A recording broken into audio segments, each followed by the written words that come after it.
Hello and welcome.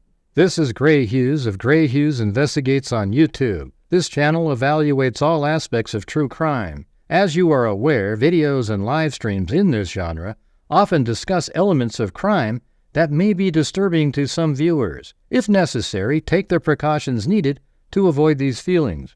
Factual information related to cases is the key to fostering rational true crime discussions. Fortunately, you will find that here. Please hit the like button only once, share the video, and subscribe if you like my content. Thank you very much for watching.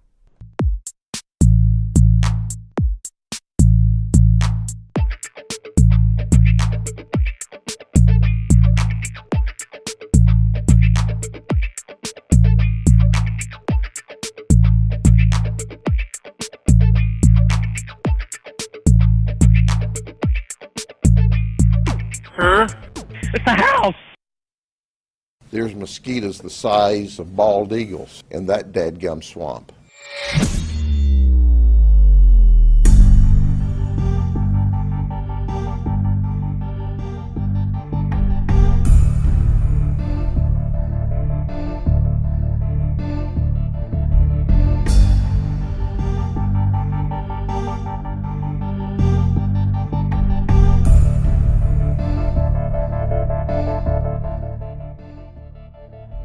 All right.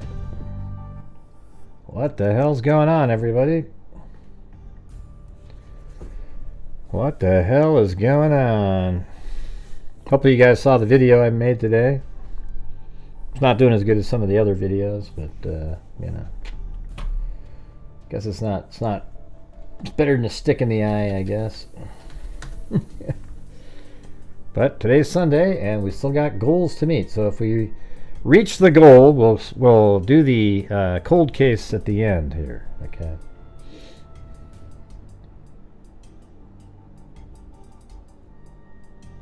I guess I don't have a goal up on the screen. Let's see. I'll do.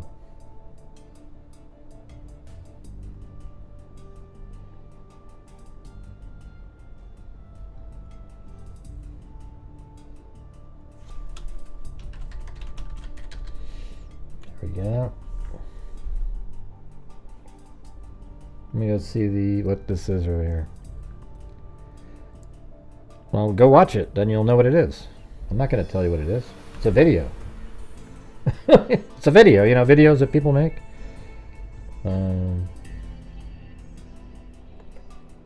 Let's see, the one from earlier has, I guess we're at 10,000 views right now. But it's starting to dwindle in views. That's when it's not going to do great. Online it says 7,000, but behind the scenes it's 10. Yeah, I tried to explain it. There's so many idiots that showed up to, you know, underneath the comments of a video that I made saying that I had the rooms wrong. Merely because there was a pink sheet in Xana's room. And it's like none of these people had any visual knowledge of the house and the layout. Every single one of them. That's what's scary to me, is like there's so many people that just sort of languish around in these Facebook groups and have no knowledge of the case other than just sort of the big broad brushes and the things that are just so sensationalistic. You know, so I figured I'd have to put out a little bit of a debunking. I mean, that should have absolutely wiped them off the, you know, just destroyed their thoughts. I mean, it was ridiculous.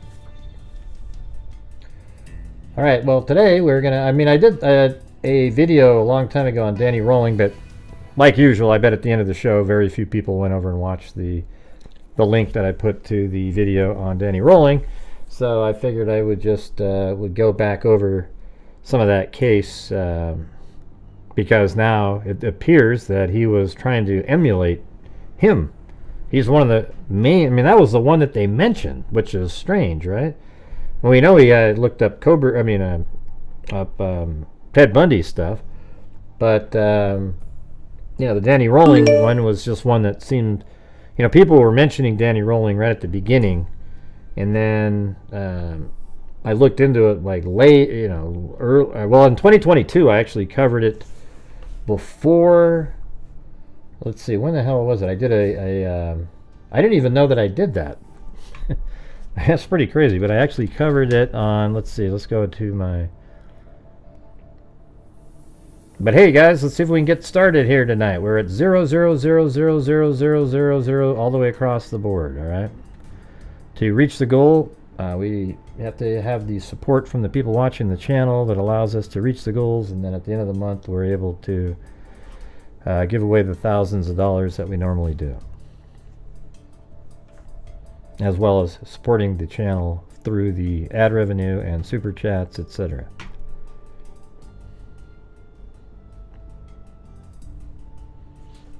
Alright, Danny rolling. Yeah, I covered him in June of 2022, which is weird, right? I mean, Kohberger is like just about to move to Moscow, Idaho at the time. But I did a serial killer Sunday, Danny Harold Rolling, which I didn't even remember doing. The Gainesville Ripper. Isn't that weird? Like, I don't even remember doing that live stream. I remember the ones we did later.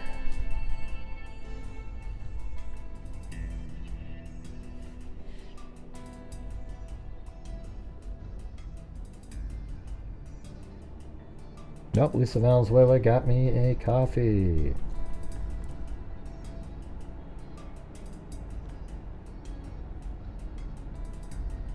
Nah, we've gone over it, Marissa. If you don't want to watch, go watch something else, okay? Yeah, he actually studied it, you know. Now, he downloaded information on Danny Rolling. So, obviously, he thought he was similar to what he wanted to go do. But, yeah, you don't have to watch. You can go make it, you know, you made your statement. You think it... what you think, and now it's going to be boring for you, so you should go do something else. You know, I don't know. I don't know what to tell you. Let's see. Is this the live show? No, it's not live, Dale.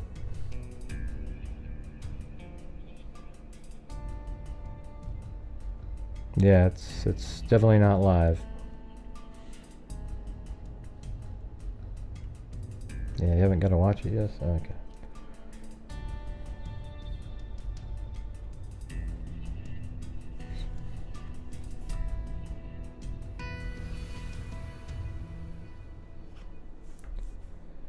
You know what? You know what I'm gonna do? Just for the hell, I'm gonna do. I mean, nobody's supporting the channel tonight. We're dead as a doornail. So I'm just gonna start off with the cold case. And if you guys want to stay around, great. If you don't, you don't. It's ridiculous. it's like pulling teeth. Hey, thanks, Charlotte Denny. All right. Let's see. I'm gonna start off with the cold case. I think you guys will find it interesting. Alright, if you don't want to watch it, go watch something else. Alright, here we go. We used to cover these all the time. Alright, this is back in 1996. Never solved. I looked at it. I think it seems sort of interesting. We'll look at it and then we'll switch over to Danny Rolling. Alright? If you want to watch, you want to watch. Nancy Korzilius let her 6-year-old daughter get out of her car Wednesday afternoon after relenting to her request to walk the rest of the way home, only 4 houses away. A few minutes later, Korzilius found her unconscious on the road a few blocks from their home in northwestern Travis County. Thanks, Allie Cake. Katherine Korzilius died at 11:30 p.m. Wednesday at Broken Ridge, or looks like I can't see. Maybe it's Brackenridge Hospital. She died of fractured skull, said an investigator. I mean, it just seems crazy when you see the location. You'll see it here in a minute. Welcome, Snikla. Now her mother with the Department of Public Safety is searching for answers. I hope somebody at least has a terribly guilty conscience. If we just knew why and when and what happened, it would never bring her back, but it would certainly close this, Nancy Korzilius said. Katherine was the daughter of Nancy and Paul. Let me look something up really quick. I actually looked up Nancy, but I'm going to see if Paul's on there. I mean, how many? The Korzilius is like a 1 in a million. I mean, that's just not, nobody has that name. It's really uncommon. Okay, here's one that says Austin, so that's probably the person. And then, let's see, address history. Oh, there's only one listed there. I don't think that's it. Let me go to this other one that was in here. I think that might be the person. Yeah, I did. I'm going to cover a cold case first, and then I'm going to do Danny Rolling. You know, that's just what I'm going to do. I decided to do it. Okay? If you guys don't want to watch, then don't want to watch. These cold cases need to be talked about, and everybody just goes, yeah, Kohberger, you know, and it's like, I want to cover Kohberger too, because it's interesting to me. But have some interest in something else every once in a while, you know? All right, let's see. This guy...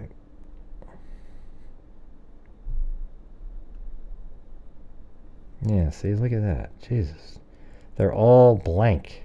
When you go to the address, they just have this. Does that go somewhere? If I go in here and paste it, does that? No. It's crazy. Alright, well, I wasn't able to actually find the house, but I know where it is, I mean, in general. So we'll go down here first. Hey, thank you. That's what Lee said. All right, we're gonna keep going over this. So I was just trying to find. Earlier I looked up the mom and I could not find the home address, and just now I had an address, but that doesn't appear to be. I guess I could try one more. How many? Jeez. There's different 3 Paul Korziliuses, and that other one isn't him. I think there's the one that is him. One does say Austin, and the address that's on that one is. Let me put it in Google Earth. This is the father of the girl. Yeah, so that's not him. It doesn't. I mean, that's not the address I'm looking for. So maybe it'll pop up in one of these articles. All right, Nancy Korzilius said she found her daughter's body. So the mother went looking for her and said she found the daughter's body at 4:15 p.m. at 11:05. Oh, well, there you go. 11:05 Elder Circle. I think, see, this is where using a photograph in the newspaper, I think her body was found just right there. I mean, this neighborhood is just crazy. You wouldn't think anything like that would be happening here. So let's see, 11:05.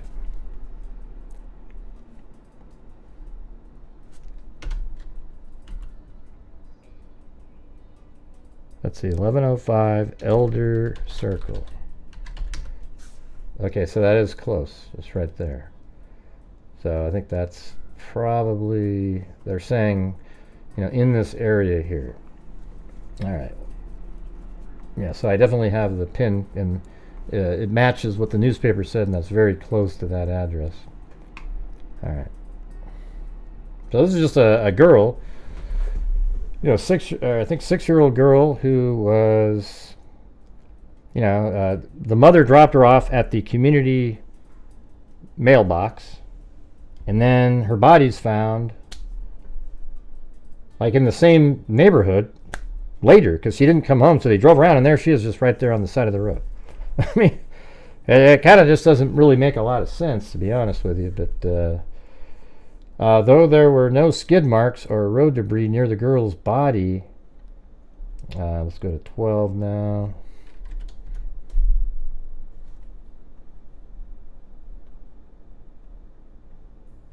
That's not it.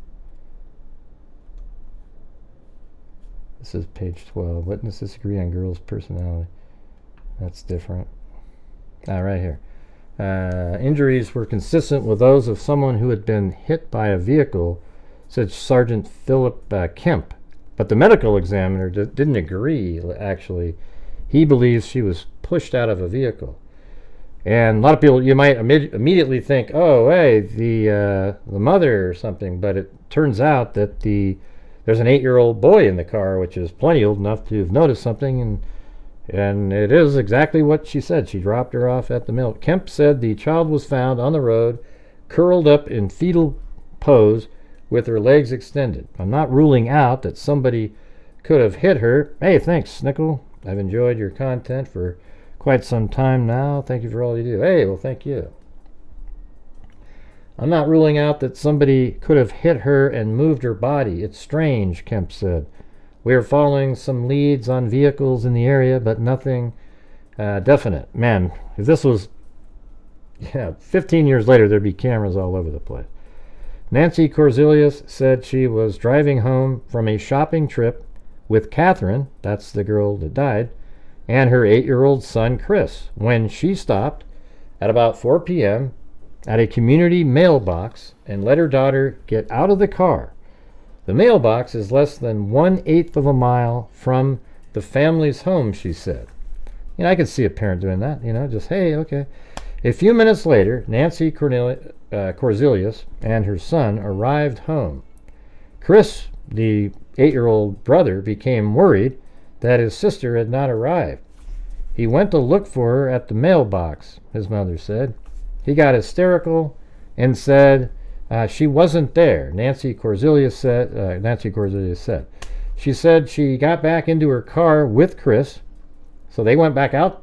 After going home, they got back in the car and drove around looking for her daughter until she found her about 1/4 of a mile from their home. Kemp said neighbors he interviewed didn't see or hear anything unusual during the time Catherine was missing. He said the street doesn't have much traffic. One house is under construction, but neighbors said deliveries to the house were slow Wednesday. The road on which the girl was found is curvy, but a driver could have seen a person from, about 1/10 of a mile away, so it was plenty of time to stop, Kemp said. Katherine Korzilius would have been a first grader, so there isn't even a lot of time either, right? Like they get home and then just a few minutes later they're like, hey, we got to go look, right? A few minutes after Nancy Korzilius and her son arrived home, Chris became worried and then they drove back. So just in a small amount of time, it's weird. The funeral service is at 2 p.m. Saturday at St. Michael's Episcopal Church.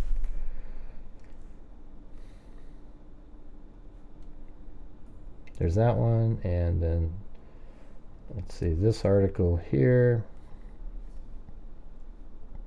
I think that's the same one, right? It looks very similar anyways. Did we already do... Nah, it looks, that's almost identical, right? As to that last one. Let's see. Let me go to page... see fallback page. Jeez, what does that mean? See fallback.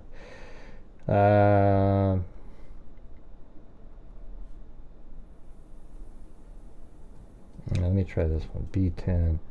So this is 6-year-old's death remains a mystery. More than a week after 6-year-old Katherine Korzilius was found unconscious on a quiet neighborhood street, investigators still don't have any clues as what happened to the youngster.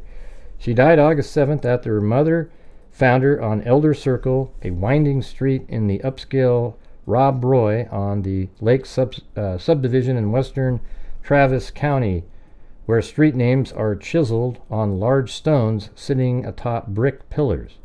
Nancy Korzilius said she dropped off her daughter at a cluster of mailboxes, and I actually found that. I was just kind of looking around to see what the hell they're talking about. And I guess apparently all the homes in there, they just come out here, and here is the cluster of mailboxes. See that? Right there. So the mailman comes by, and then everybody sort of stops by and picks up their mail.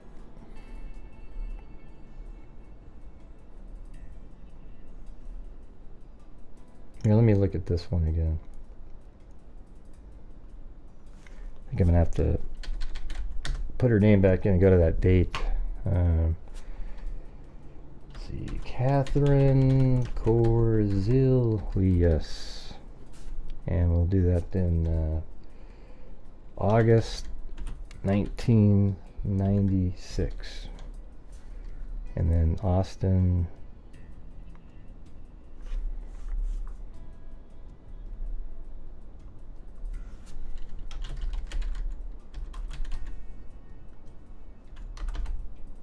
You guys even here? It's gonna be. I know it's gonna be a quiet one. You know, if you're not doing exactly what everybody wants, then it gets really tough. All right, this is. I needed to have that one.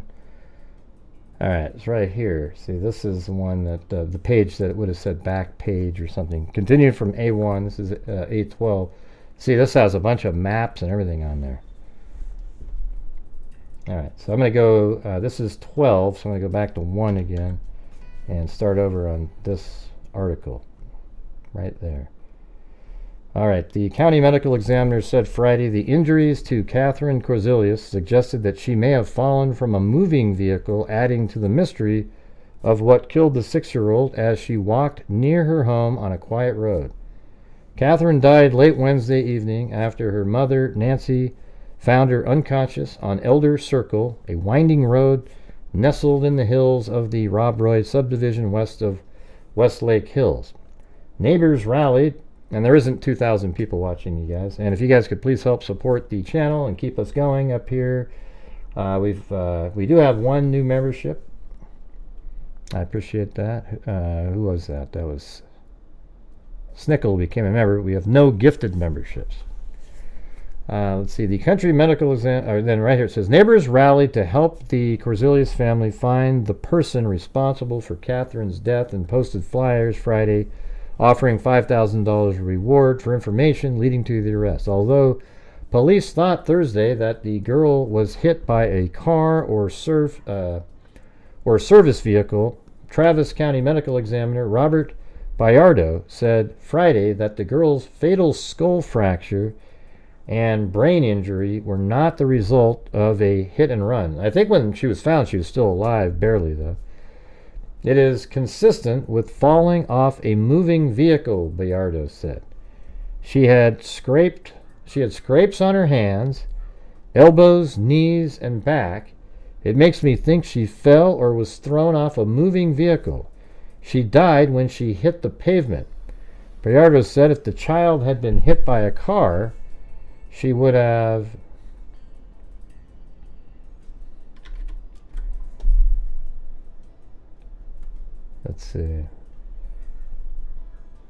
she would have had fractured legs or ribs or some other impact injury from a vehicle.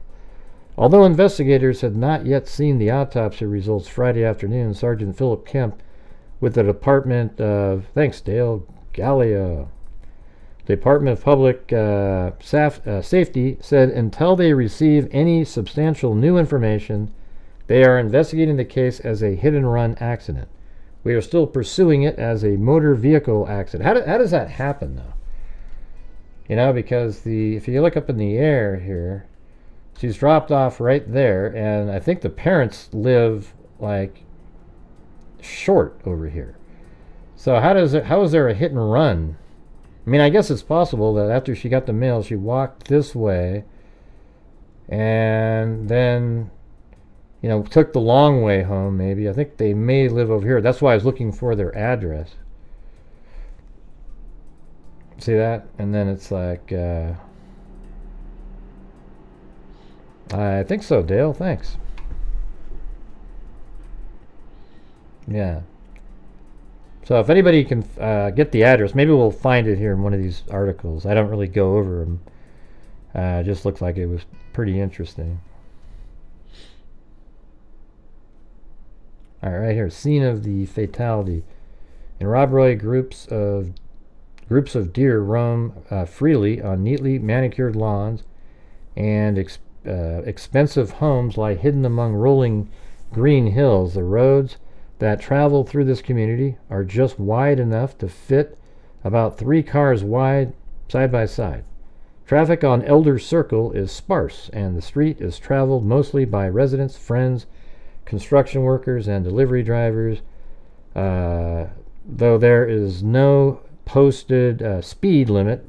A vehicle traveling at the legal maximum of 35 miles an hour on the street must navigate repeated blind curves, which could make stopping to avoid a person in the road difficult. Catherine's mother, Nancy Korzilius, said Friday that on the day of the accident, she had taken Catherine and her 8-year-old brother, Chris, on a day of shopping and other activities. They were shopping for birthday presents, or, a birthday present for the children's father, whose birthday was Wednesday and was out of town at the time. Paul Korzilius is a manager for the band Bon Jovi. So that's the thing. He was like the manager for Bon Jovi. He returned to Austin Friday night. And then Bon Jovi, they actually wrote a song for, in honor of this girl at one point. I think it's called August 7th or something.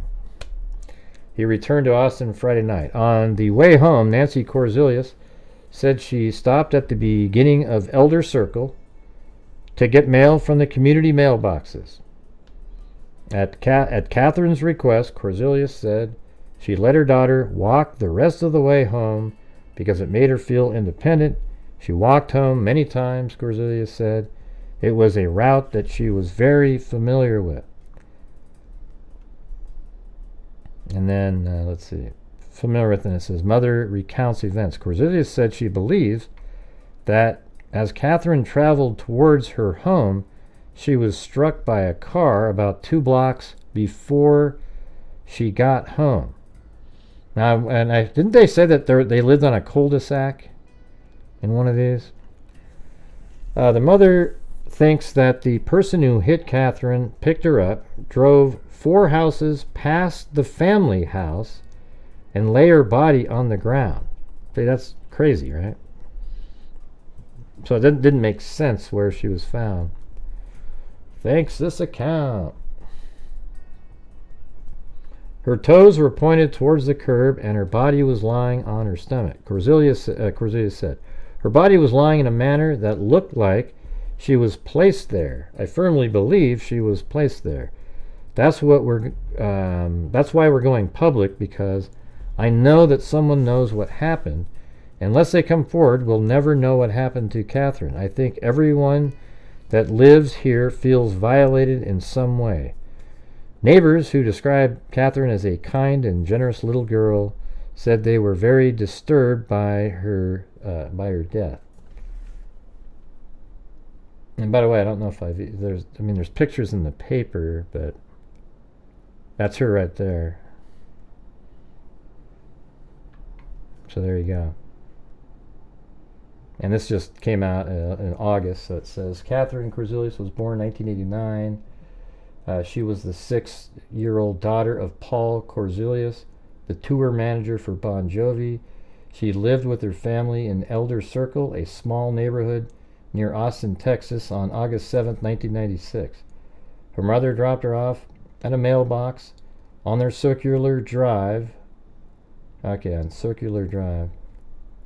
And she was, I kind of keep thinking that there was like a cul-de-sac, and she was going to walk the rest of the way after she got the mail. She didn't arrive within a few minutes, so her mother went looking for her and found her in the road. She was the victim of either an attempted kidnapping or a hit and run. Her injuries were like those expected from jumping from or being thrown from a car. The story has been featured on Unsolved Mysteries and to this day has not been solved. Yeah, it's pretty crazy, isn't it? Well, it is circular. I know the road's circular. I'm covering the case right now. Do you see that? Jesus. But there was a part that I read in another one. I thought I heard the word, read the word cul-de-sac. You know, I know the roads. It's actually called Elder Circle Road. See right there? Elder Circle. I am devastated, and the reason I'm saying that is because there's a cul-de-sac right here, and that's pretty close to where, you know, so maybe they're in here. All right? That's why I'm saying that. So I had a reason.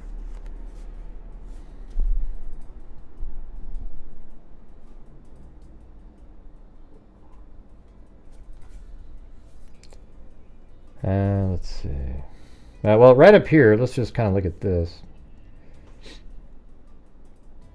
Yeah, it looks like they said it's a tight-knit family. Don Bridges, Bon Jovi spokesperson and Mercury Records said Paul Korzilius coordinates all facets of both the group, Bon Jovi's touring and recording affairs, as well as the extracurricular film and television career of Bon Jovi, John Bon Jovi, for whom Korzilius has worked for at least a decade. So like he was like their main guy, manager, you know. Let's see. So right here, mother and son drove home in this direction. And they say she possibly walked this way. And so, you know, there's this Exton, you know, it's like a cul-de-sac up here.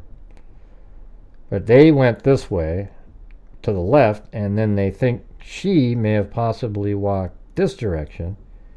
And if she walked that direction, maybe the home is up on that, in that cul-de-sac up there. Now it'd be great to have the actual address. If anybody can find that, that'd be great.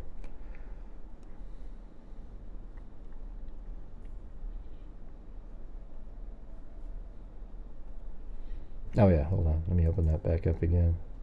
So, you know, using this photograph right here, this image here says an unconscious, mortally injured Katherine Korzilius, 6, was discovered Thursday in the 1100 block of Elder Circle in the foreground of the area shown. So, meaning like right here, you know, like right in this spot. Her body lay face down, completely in the 3-car wide roadway. So right in the middle of the road, I guess. Jeez, just right in the middle of the road. With her head to the left and toes to the right, Korzilius' mother said. You do a lot for so many cases. Hey, thanks, Marissa. All right, anyways, so when you look at this, let's keep that up on the screen, I guess, like that. And then it took me a couple minutes, but I figured it was going this direction when they took the image.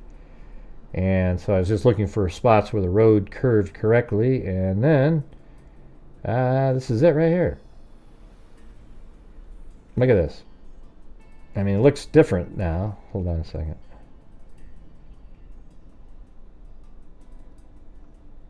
But see that? I mean, right here, that little spot right there is right there. I mean, it's literally exactly the same. And then the driveways are the same. See, there's 2 driveways that go up, and that's what you see right there. And so, you know, that's why I was able to put the pin on the road, because of this photograph right there. All right. So apparently she was right in the middle of the road here.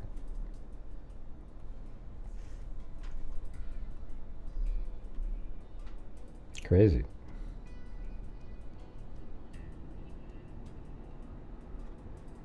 Ah, Jesus, Austin D. You know, yeah, who cares, man? We always have these idiots that come in and just, they go right after and say, why would a parent ever let, because it's in a private, you know, rich neighborhood that they've all been there. It's 1996. You know, she picked up the mail and just walked down the road. Okay, that's it. That's how it worked.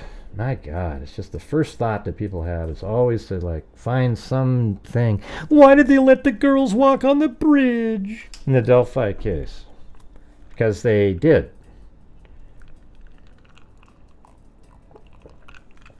All right, let's see. Now we're going to move on to the 15th 6-year-old death remains a mystery.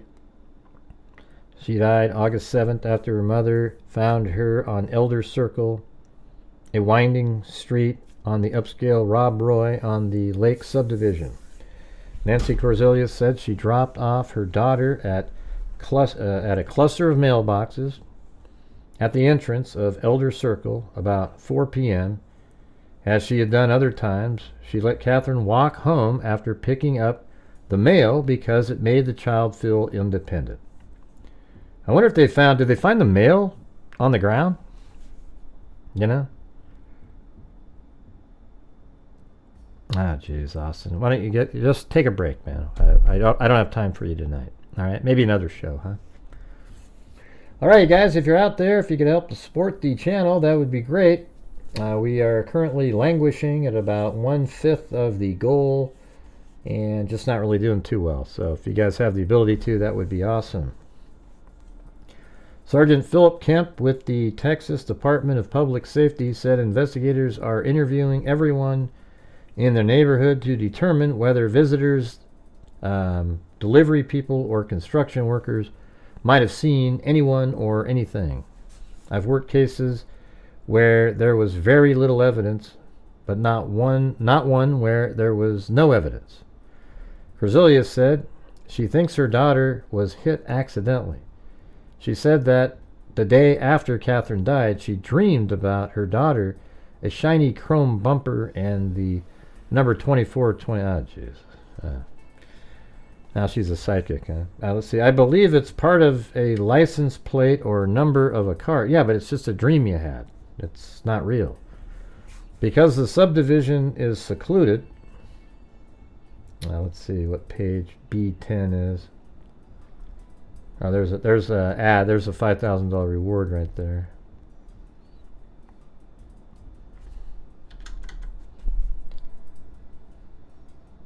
Is this B10? Yeah.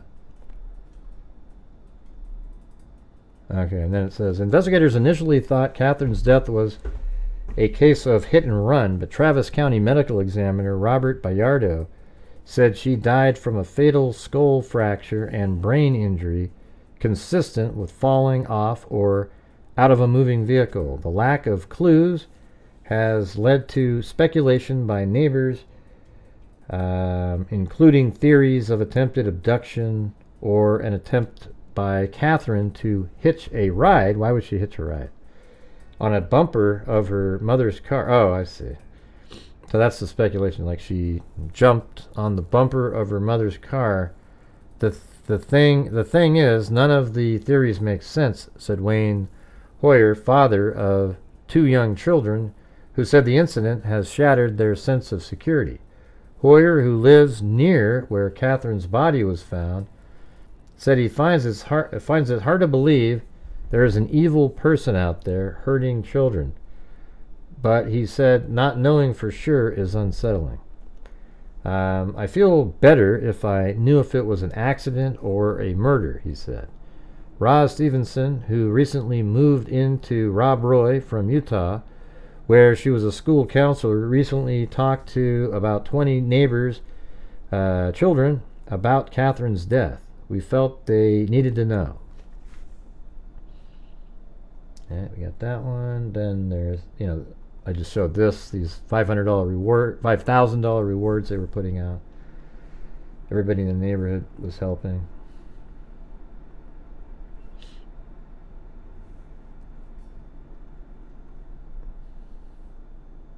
Yeah, look at that. There's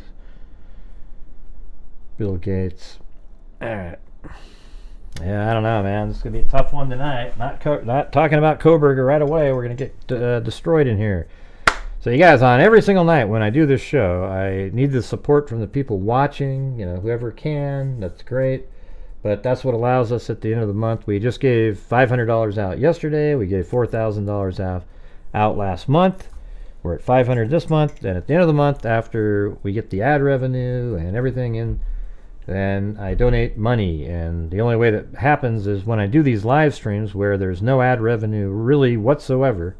If you make $50 in ad revenue on a live stream, it's a miracle.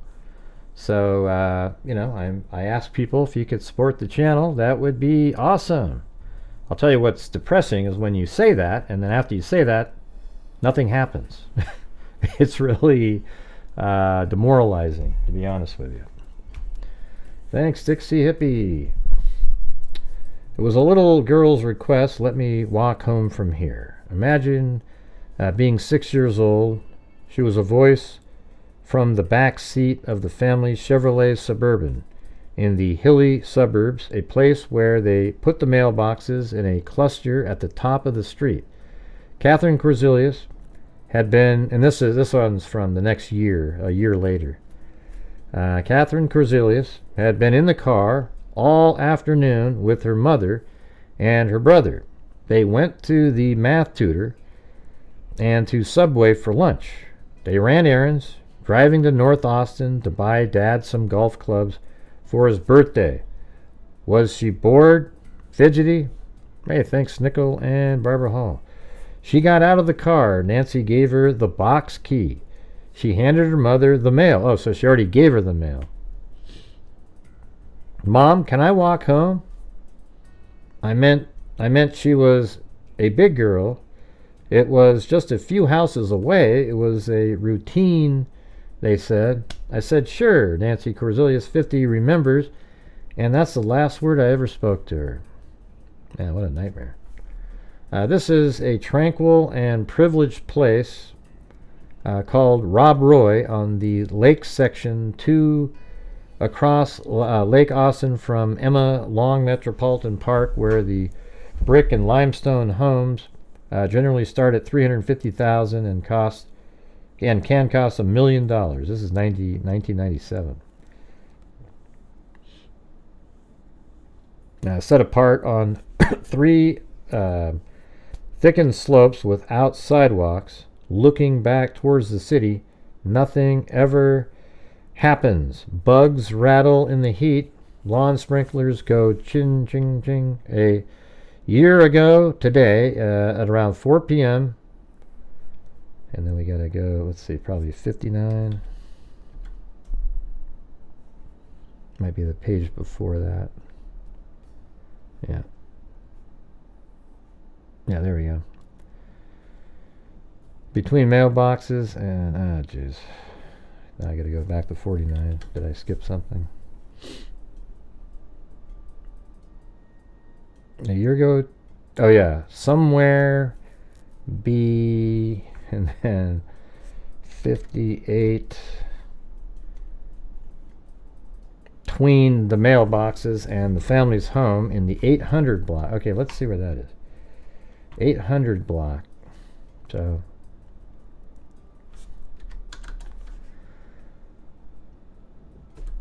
yep, it just happened again.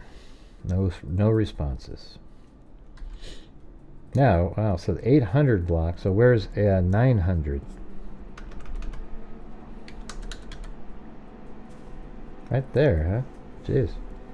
So that means their house was like right here. That's crazy. So, but why would the parents? Why would the mom, I guess, drive that way if that's the case?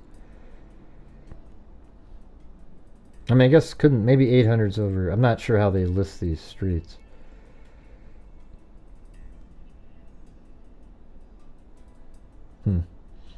I don't know. Thank you, Kimberly Gabaldon and Scream Movies. Oh yeah, yeah. We'll get to that in a minute. I just wanted to cover this cold case really quick.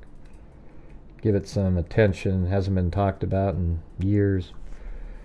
Her mother and her brother, Chris, 9, say they found her face down. I wish they just gave the address to the house. They found her face down on an asphalt in the 1100 block, 6 houses down from let's see, 6 houses down at her sides, 15. What the hell are you talking about? Her face down on the asphalt in the 1100 block, 6 houses down, arms at her sides, 15 minutes after she handed Nancy the mail. They had gone, so when they say down, let's see, what are we looking at here? Is this?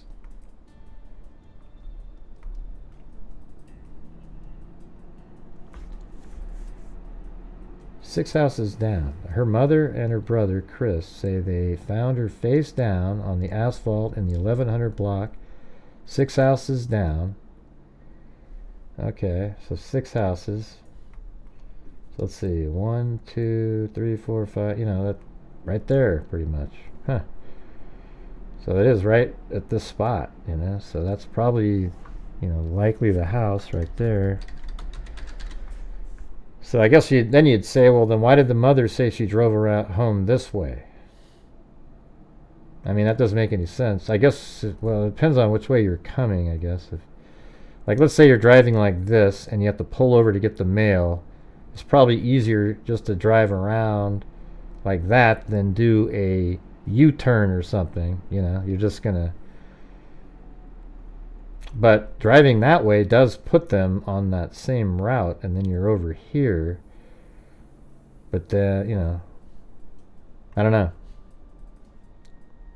809? Let's see. Okay.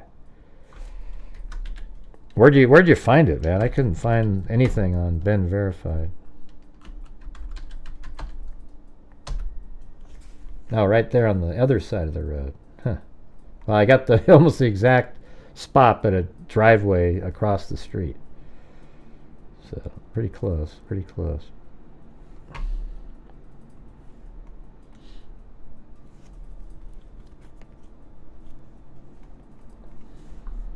I mean, the thing is you got the 8-year-old kid. He was there. So if anything weird happened, he'd probably be able to say something. So right there.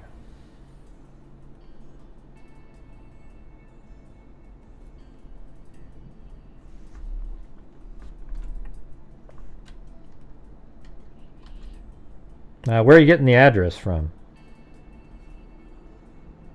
Jessica? Or whoever got it?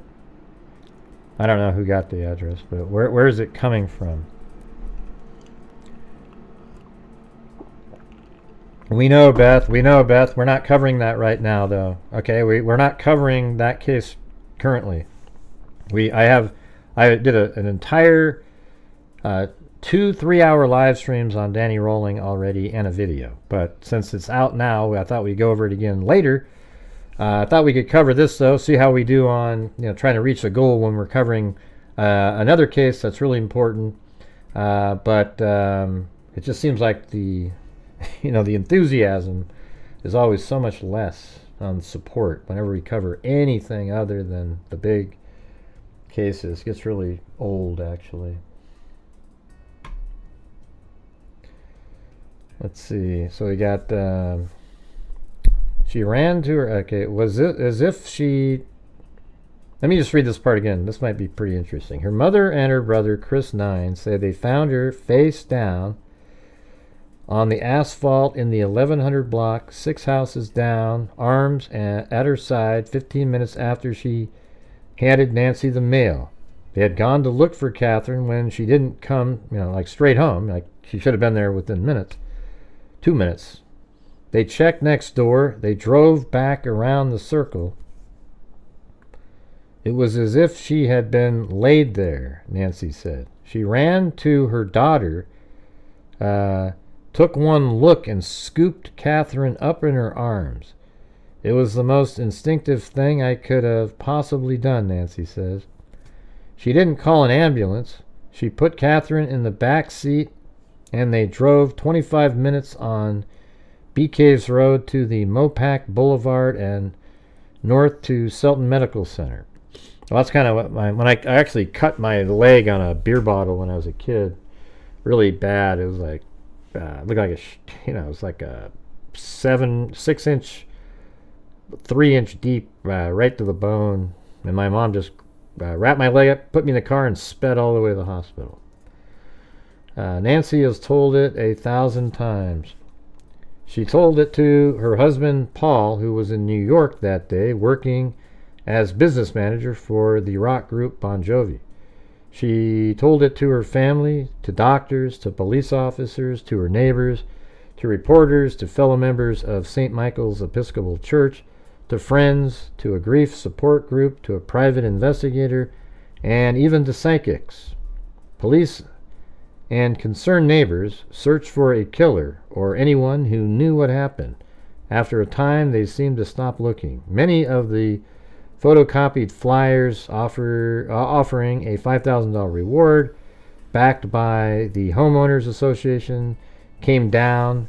There's still one left, laminated by Paul Korzilius, posted on the entrance to Rob Roy on the lake near Memorial Tree, and a plaque. Children play in the neighborhood again and go get the mail by themselves. The Department of Public Safety considers the Korzilius death unsolved, an open case, but one with little or no physical evidence or leads. An autopsy by Travis County medical examiner Robert Bayardo essentially ruled out a hit and run because Katherine did not have other broken bones or internal injuries. Small scrapes on her elbows, knees, and hands suggested she fell perhaps from a car, Bayardo reported. That is kind of weird, isn't it? Like, if you got a little kid like that got hit by a car that would kill her, there should be broken bones all over the place. But you guys, I need your guys' support on the channel tonight. I would hate to have to keep asking over and over and over again. You guys know what we do on this channel and the goals we try to reach. We're currently at 1/4 of the goal, with only 2 channel memberships gifted tonight. And that's it. Let's see. Yeah, so a year has gone by, not a single answer. We still don't know what happened to her, Nancy says, sitting on a green leather chair in the family brightly sunlit home. A painting of Katherine in a field of sunflowers commissioned after her death hangs on the living room wall. Did a lawn company drive by and a piece of equipment fell off the back of the truck and hit her in the head? Was somebody driving with a trailer and a protruding object came by? At one point, someone thought maybe a deer ran into her. There were 2 or 3 psychics, and they were all nice people, but they told us 3 different things. I went under hypnosis for DPS, nothing. The family was unsatisfied with the lack of communication, Nancy says from DPS. I just want to know the information. Piecing together what happened to Katherine Korzilius goes like this, and it is not satisfying.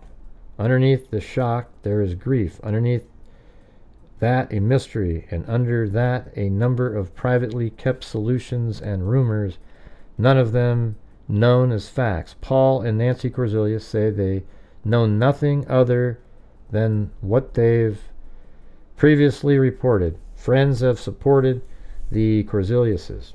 John Bon Jovi, Paul's client and friend for 10 years, put a song about Katherine titled August 7th, 415 on his new album. Somehow, something happened.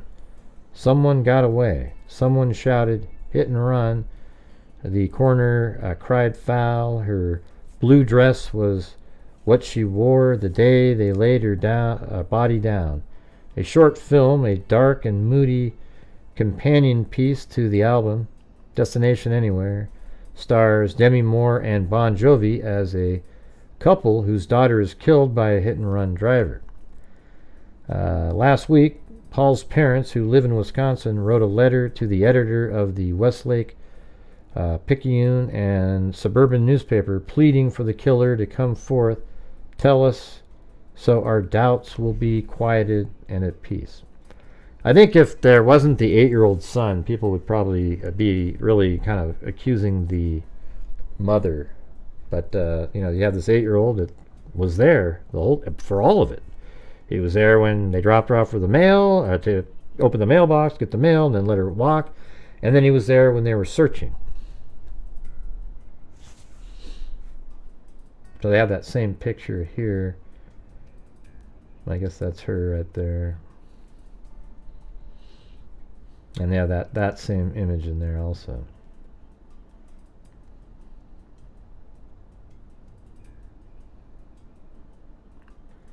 Because Nancy took Catherine to Seton Medical Center instead of calling 911, there's no independent eyewitness account of what happened, how and where or what time the girl was found, other than Nancy's account and the boys, which in terms of grief,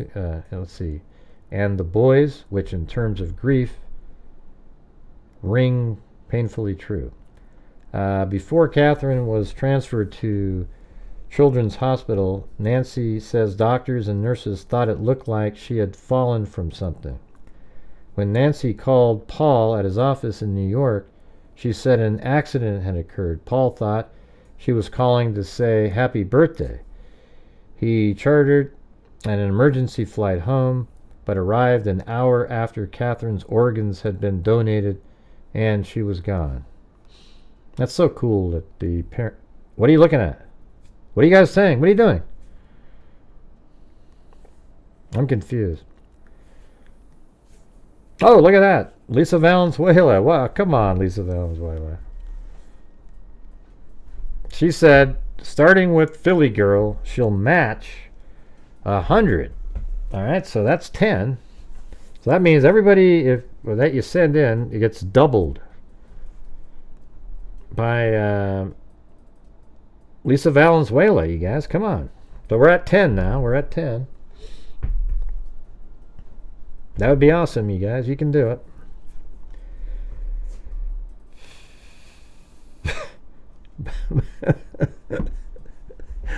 Yeah, it's just so slow, you know. It's wild. Let's see.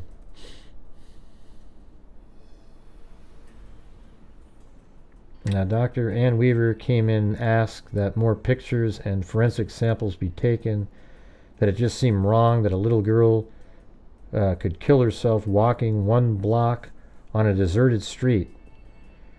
The focus shifted from accident to crime and has not shifted since. Then and now, there has been blame. How about we count those two, Lisa? So that's for every gifted membership, that's 5, right? So now we're at 20. Want to do it that way? We can do it like that. Well, you don't. It's not that. It's just. I mean, I always notice that whenever we cover, these smaller cases lately, the last 6 months, it's just people are just not interested in supporting. I don't know what the why it would be like that, but it's just a reality. Everybody in here sees it. Put a 1 if you're a freak and you've seen that exact thing that I just said. That whenever we shift off of, the main big cases, the level of support from the people watching is just dramatically different, and nobody knows why. Let's see. All right, so what are we at now? We'll count the gifted memberships. Lisa, is that good? Yeah, look at everybody's saying 1. See, they see it. They see exactly what I'm talking about. Yeah, people say, oh, I love the cold cases, but yet they're not here supporting. It's like I've got to do the really big ones. All right, you keep track of it, Timothy. All right, let me see. Oh, yeah, check this thing out. Let me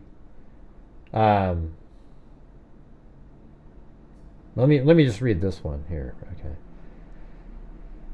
So this says, Katherine Korzilius was born in 1989. She was the 6-year-old daughter of Paul Korzilius, the tour manager for Bon Jovi. She lived with her family in Elder Circle, a small upper middle class neighborhood near Austin, Texas, on August 7th, 1996. She, her mother, Nancy, and her brother, Chris, went out to run errands. It was also Paul's birthday, so they picked up a present for him as well. When they arrived in Elder Circle, Nancy allowed Catherine to pick up the mail at the community mailbox near their house and then walk home. She would take the shorter route while Nancy and Chris would drive the longer one around Elder Circle. There you go. See, that's what I was pointing out a minute ago. However, after a few minutes passed and she had not returned, Nancy asked Chris to go look for her.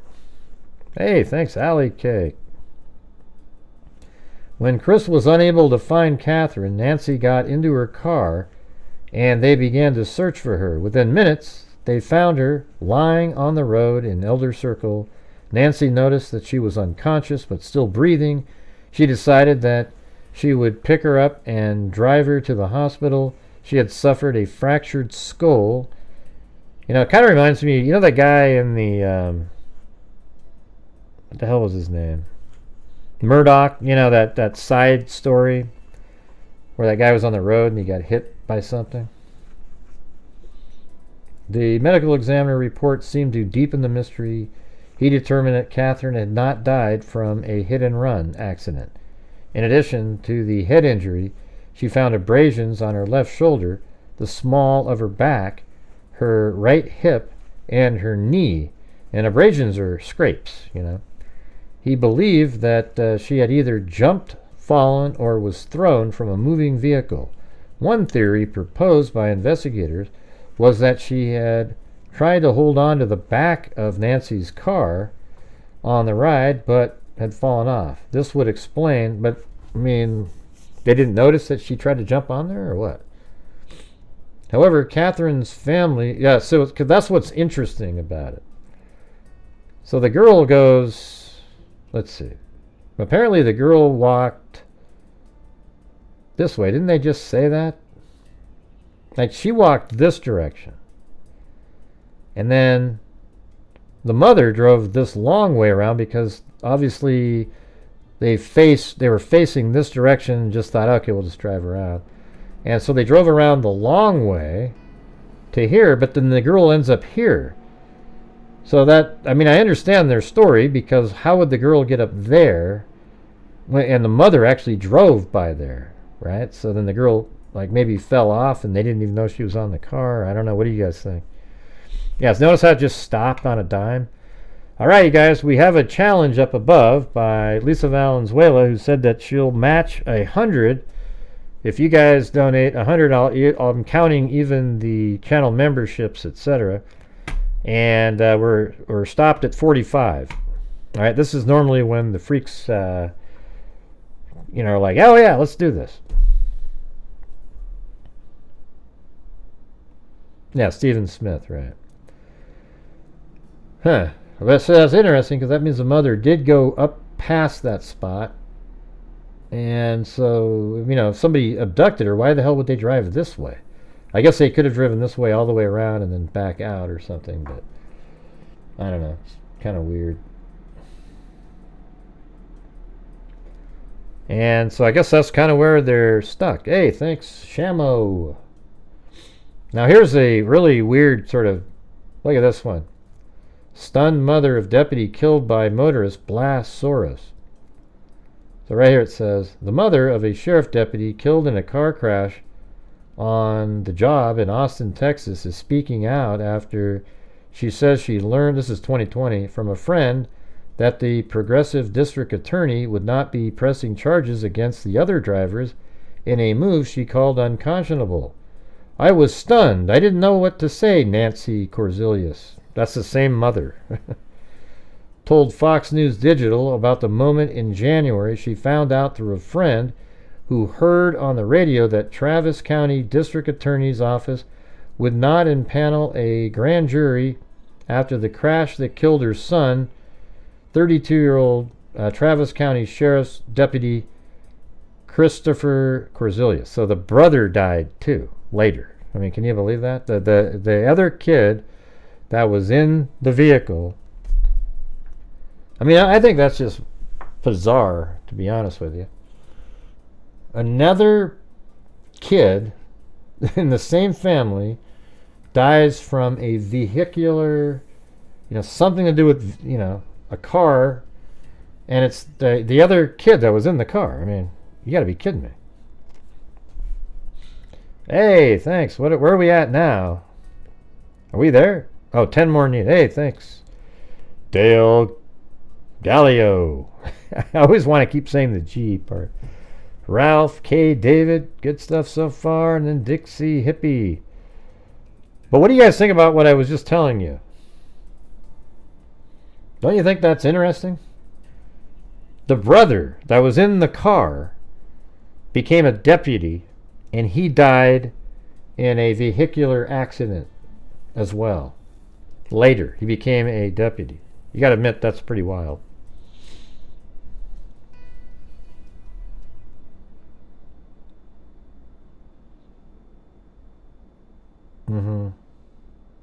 Yeah, that's one of those things. It's just, I don't know. I mean, who's but they have the driver of the other car.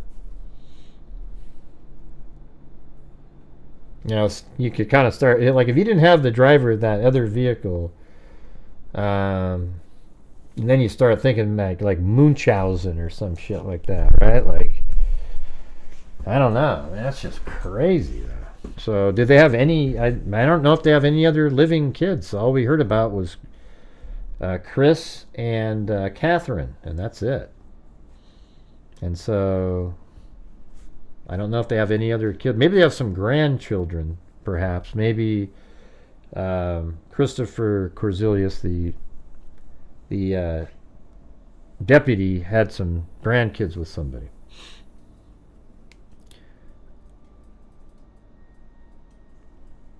All right, so we're still $10 short, you guys, and then like Lisa Valenzuela said she'd match it. So who's doing it? Yeah, 2 memberships would be good. Gifted memberships. All right, well, there you go. That's it for that story. I mean, that's her right there, I guess.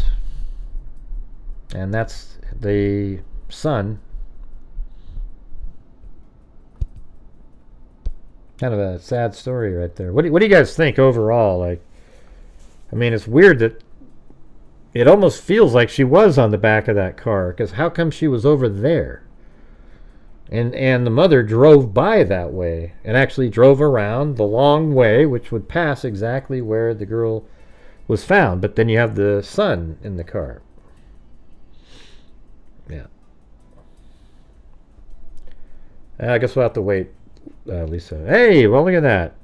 Kimberly. Very cool, very cool.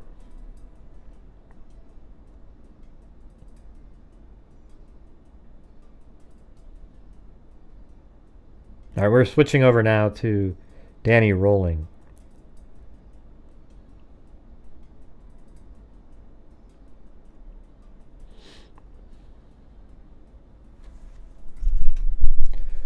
The boy should have gone with her, but kids can't be trusted. Yeah, I guess, but she just wanted to do it. I don't know. Yeah, I mean, who knows? It's just a crazy thing. But it sounds like, obviously the son's in there. Is he not going to say if he saw something? Oh, and a coffee? Oh, cool. Thank you. I thought I had the coffee thing turned on in here. Well, I got that. Did it show up on the screen? Because I do have that turned on. Yeah, thanks, Lisa. That was really kind of you there. Thank you. I watched it. Can't imagine Bill Thompson would have been animated in his... What are you talking about, Allison? I have no idea what you're talking about. We were just talking about a case, Katherine Korzilius. What are you referring to? I watched it. Can't imagine Bill Thompson would have been as animated in the opening statement. Watched what?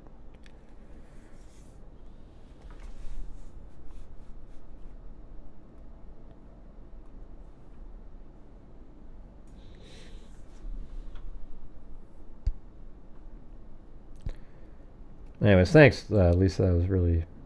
Yeah, that's too much. Thank you, though. I appreciate it. Probably is popping up on another screen. I don't even know what you're referring to.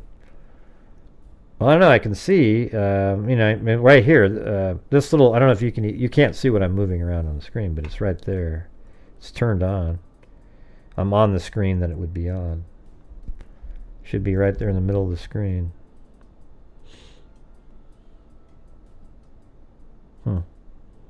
Weird. Maybe I'll have to reset it or something.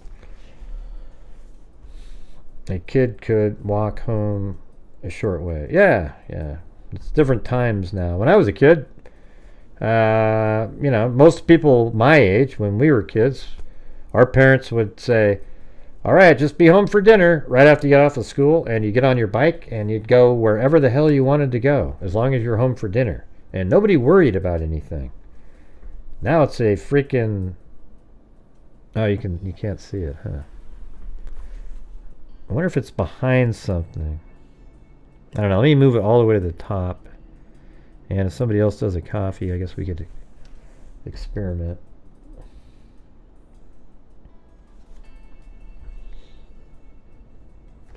All right.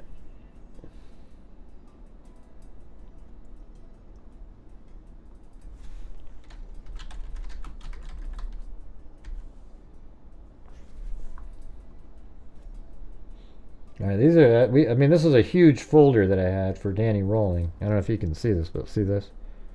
Those are all different things, because I went through the full, starting in the newspapers here, where, here's a body being wheeled out of a house. Triple murder rocks Southern Hill. Well, there you go. A 55-year-old AT&T worker, his daughter, and 8-year-old grandson were found stabbed to death in a comfortable Southern Hills home Monday morning in murder scene. Police said they had no motives or suspects in the slayings of William T. Grissom, Julie Grissom, 24, and young Sean Grissom. Neighbors called police to Tom Grissom's 2011 Beth Lane home. Let's see if I think I have this in here.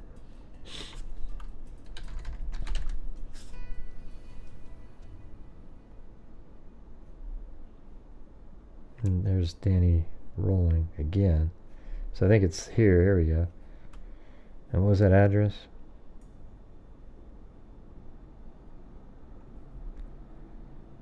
(2011). There it is. Right there. This is in Gainesville, Florida. So that was the house right there. See that? I think it's this one over here. Let's see. I see, what was it?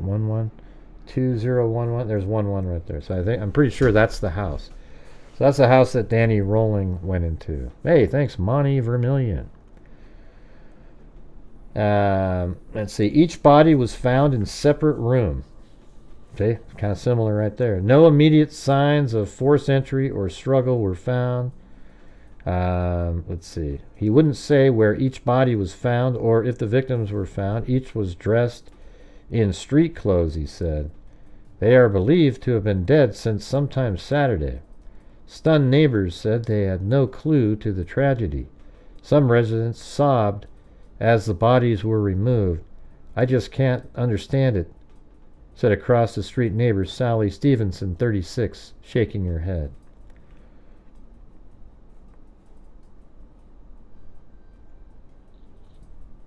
What are the names? Oh, there we go.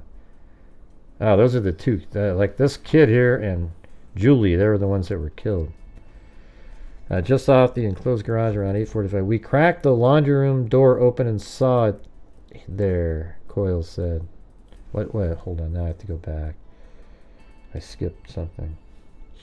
Equally shocked was Bob Coyles, who with two other neighbors discovered the body in the utility room.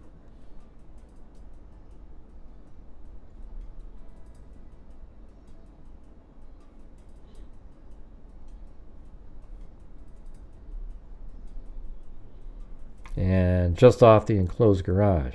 Let's see, is that so that's probably the garage, and it's right over there. We cracked the laundry room door open and saw it there, it being the body, Coyle said. I don't know who it was. We just got out there. Authorities quickly converged on the scene. The yard was roped off immediately, and several detectives combed the house and yard as Caddo coroner Dr. George McCormick made a preliminary examination of the bodies. Let's see. We're dealing with multiple wounds, he told reporters on emerging from the house. He didn't elaborate. Detectives spent hours in the residence Monday trying to determine if items were missing. The elder Grissom, a divorcee, was near retirement at AT&T, where he served as section chief in a department that made business communication systems. Let's see. Okay, I'll move on to the next one.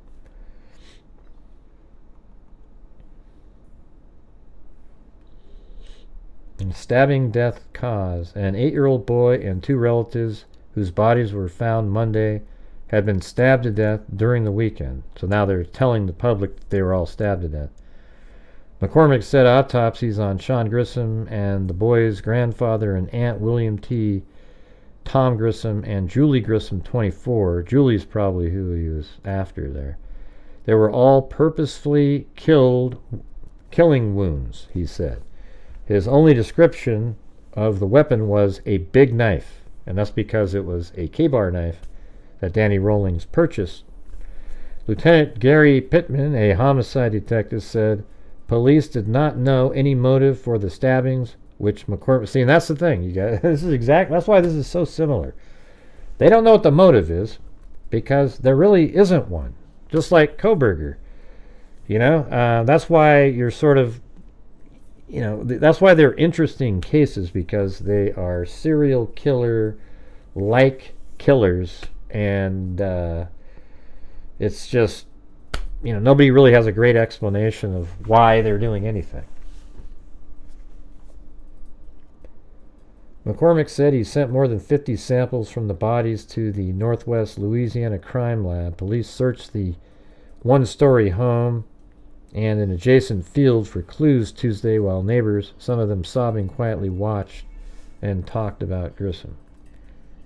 The Grissoms. Let's see, get rid of that. Now we're on to the assault. This was back in 1989, November 7th, 8th. Now we're on to the 10th. Hundreds mourn at funeral. Let's see. Okay, we don't need to read that one. I'm just skipping through to get the more like details of it. The Friends plan memorial for Julie Grissom. The investigator said the murder was aimed at Julie. There you go. She was just so full of life. She went for things. She didn't let things stop her. She had so much to give, so much potential, Kotarski said. It wasn't fair to have all this taken away from her. Though investigators said the murder was aimed at Julie, her father, William T. Tom Grissom, and her 8-year-old nephew, Sean Grissom, were killed as well. So that means that she was the target. Like you might say Madison, but the rest of them were there. And maybe he was in the house when they came home if they were fully dressed, and they happened to be killed because they were there. Police spokesman Cindy, and it's weird when you look at Danny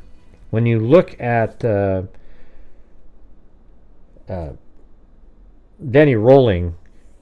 He just comes across as sort of like this. You just look at him, and it's sort of like Kohberger, right? When you just kind of look at Kohberger, he just looks like this little nobody, just dweeb.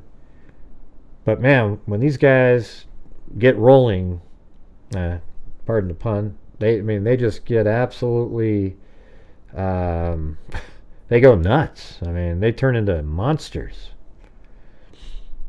More than a month and a half. By the way, so if we get another, what are we at? 45. We need another 11 channel memberships, and then I'll gift the 5 memberships.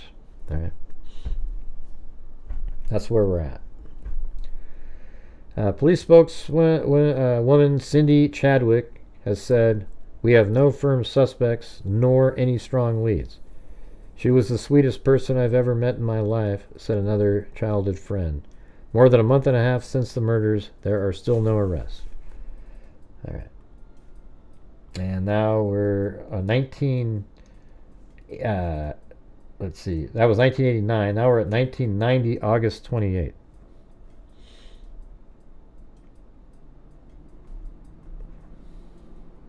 That's right. I remember these are 3 different. So he killed a lot of people.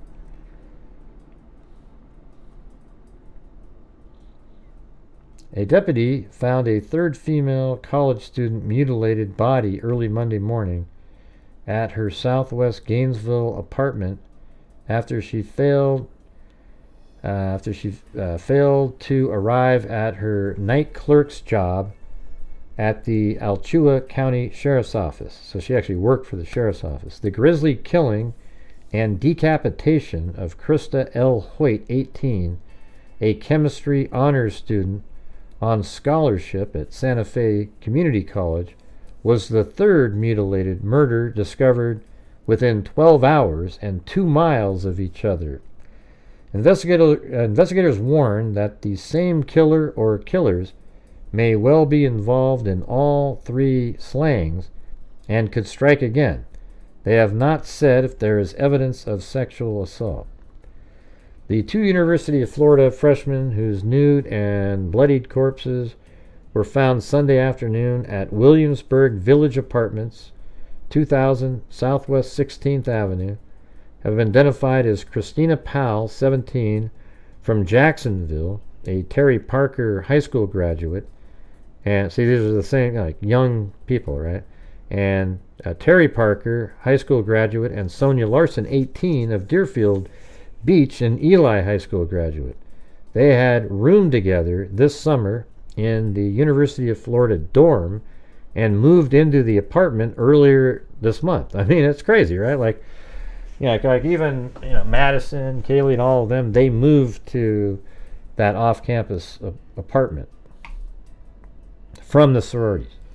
The deaths discovered as classes at both University of Florida and SFCC resumed, probably like South Florida Community College, prompted numerous calls to Gainesville from worried parents. Officials are urging students to call home and ease the worries. Let's see if we can get any of the detailed stuff. Sources say Hoyt, a 1989 Newberry High School graduate, was found dead at her duplex apartment. Isn't that the one that was decapitated?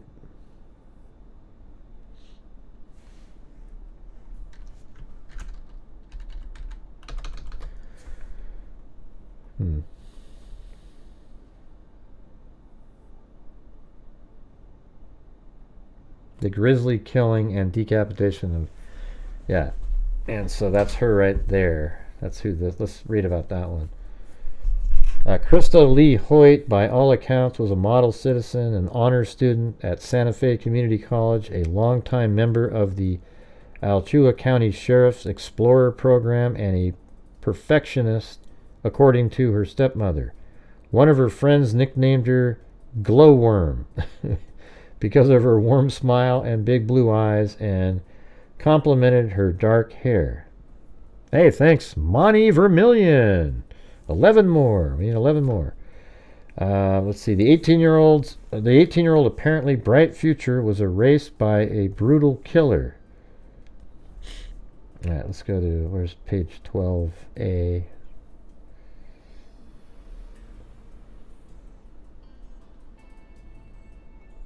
Oh wait, that's just a PDF file.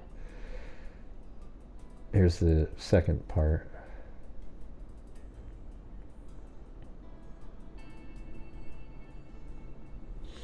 Now, rumors that made the rounds Monday, it helped. I thought that doesn't sound right. Maybe I'm missing something. Hold on, let me go back to. That's right, that's part of this article. The women at the Williamsburg apartment were badly cut, and one or both reportedly had their nipples cut off, the sources said. Isn't that crazy? Down here. The woman, so that there's 2 sets here. I think I have it on the map.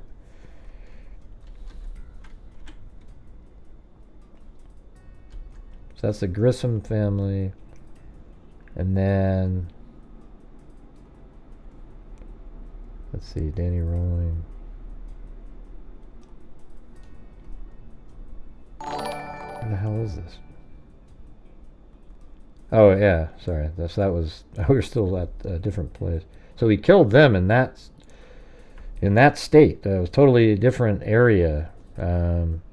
Louisiana is where that first set of people were killed, and then in Gainesville, that's where he killed the 3 college students, and they're all just like this: boom, boom, boom. And Crystal Hoyt was right here in this house, or apartment, I guess, when she was killed and decapitated. And I don't know if there's a street view over there, but it's just back there, through that, probably through that gate there. Wouldn't be surprised if they didn't put that gate in after that. Hey, thanks, Barbara Hall.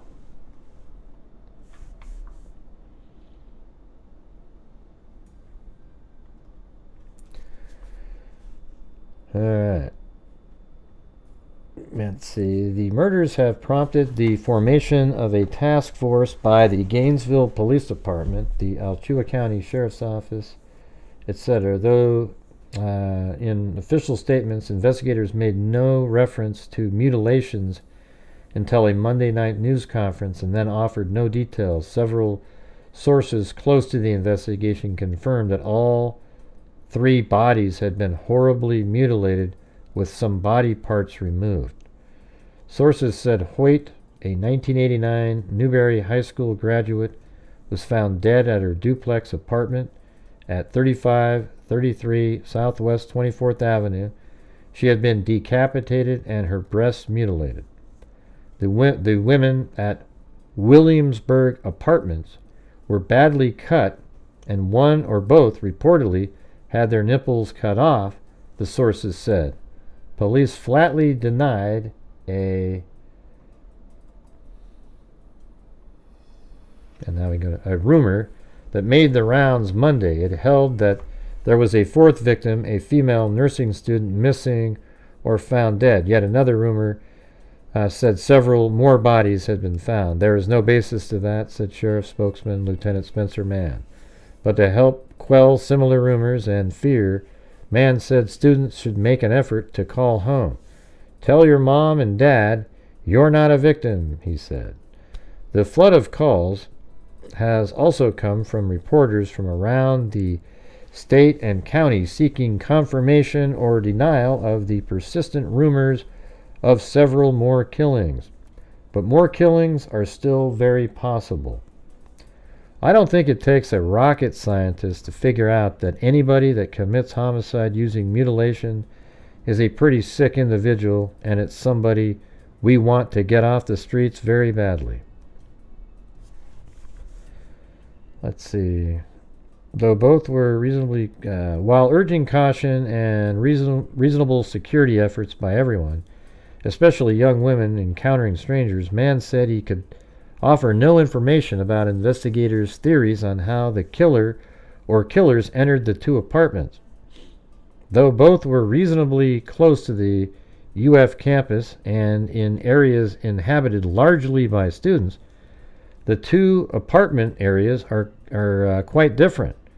Hoyt had moved in recent months into her 1-story unit on Southwest 24th Avenue, an unnamed complex of relatively inexpensive duplexes and quadruplexes on a dirt lane just outside the city limits, west of Southwest 34th Street.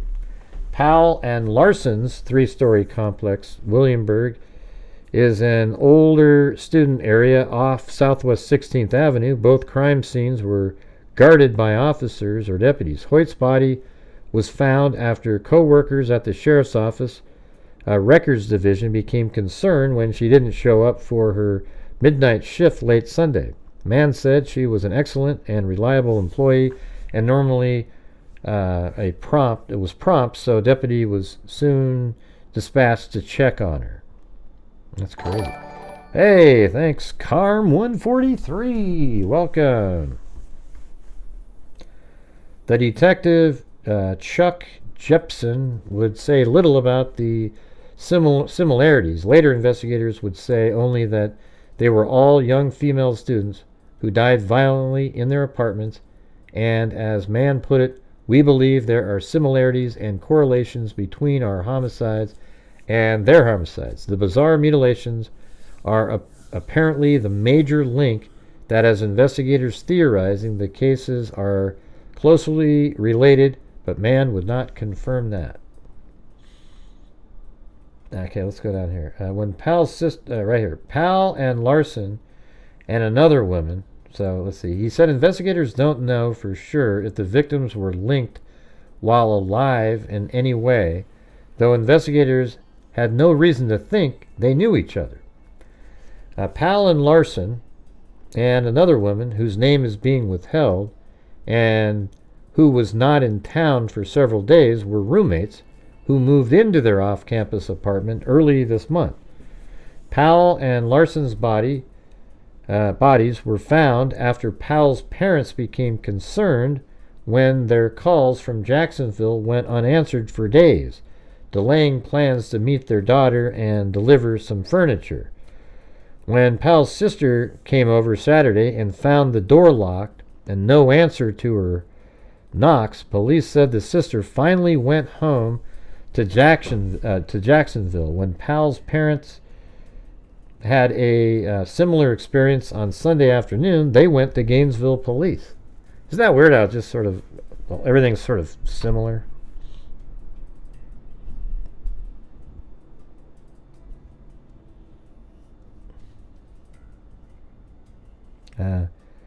I'm not sure what you're... Yeah.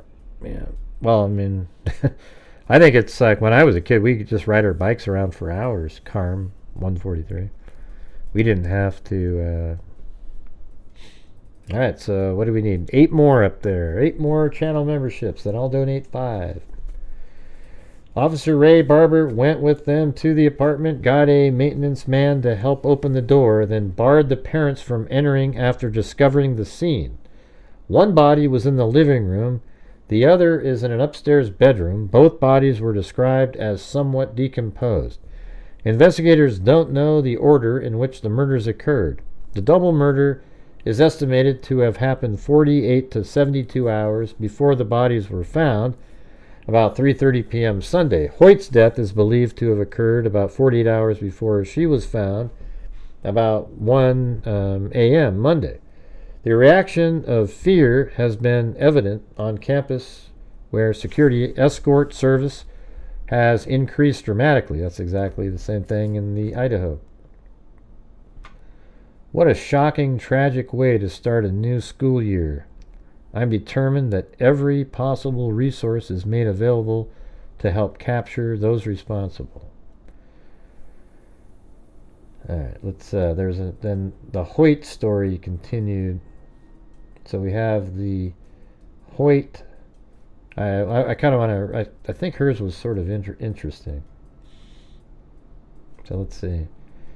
I think we read most of this. Christina Hoyt, by all accounts, was a model citizen and honor student at Santa Fe Community College, a longtime member of the Alachua County Sheriff Explorers Program, and a perfectionist, according to her stepmother. One of her friends nicknamed her Glowworm because of her warm smile and big blue eyes that complemented her dark hair. The 18-year-old's apparently bright future was erased by a brutal killer. A 1989 Newsbury High School, probably graduate, I'm sure. Yep. Graduate, Hoyt attended SFCC, Santa Fe Community College, not South Florida. Santa Fe Community College on a scholarship while working at several other jobs. She also kept up her long involvement with the Sheriff's Office Explorer Group. It was her absence from the job Monday that caused her office to ask a deputy to check on the usually punctual and reliable employee at her home. He found her dead. Hoyt was found 9 hours after police discovered the bodies of 2 University of Florida female students in an apartment about 2 miles away. She was a fantastic, dedicated employee, said Sheriff's Office spokesman Spencer Mann. So now we're back down to what we really have watching, is right around like 300 and something people. It was just all bogus, the numbers that you were seeing. Hoyt's mother, Ann Guerin, and her father, Ralph G. Hoyt, did not wish to talk to reporters. Her stepmother described her as a very industrious and a perfectionist.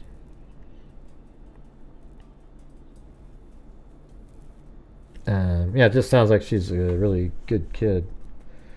I mean, she was, great student, etc. Hey, thanks, Roger. Gifted a membership. All right, only 7 more to go. And thanks for everybody watching, even though we covered the other case first. But I thought it was interesting. Anyways, it needs to be talked about. I don't know what the hell happened in that one. All right, here's, so what's this one? Students found slain. So they have the addresses here.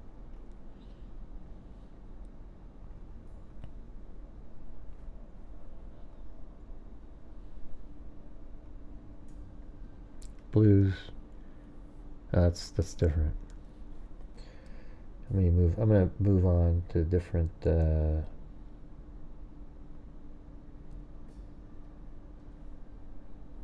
Let's see this one here. The body of a young woman was found Monday morning in an oak-shaded apartment near the University of Florida, casting a grim shroud over campus already shocked by a brutal double murder that claimed one woman from South Florida. Police believe the killing, discovered a day apart, may be the work of the same person. It's way too early to say it's a serial killer or anything like that, said Gainesville Police Chief Whalen. Police identified victims from the first slangs as Sonia Larson, 18. Right, and this is really referring back to the same 3 cases.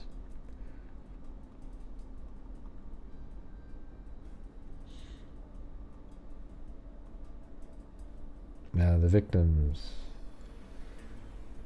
Oh yeah. See, I think this one was related over here. So what are we on right now?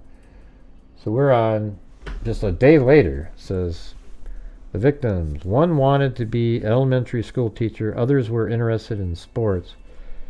Krista Lee Hoyt, that's the one that had her, was decapitated. She was in the student council and band.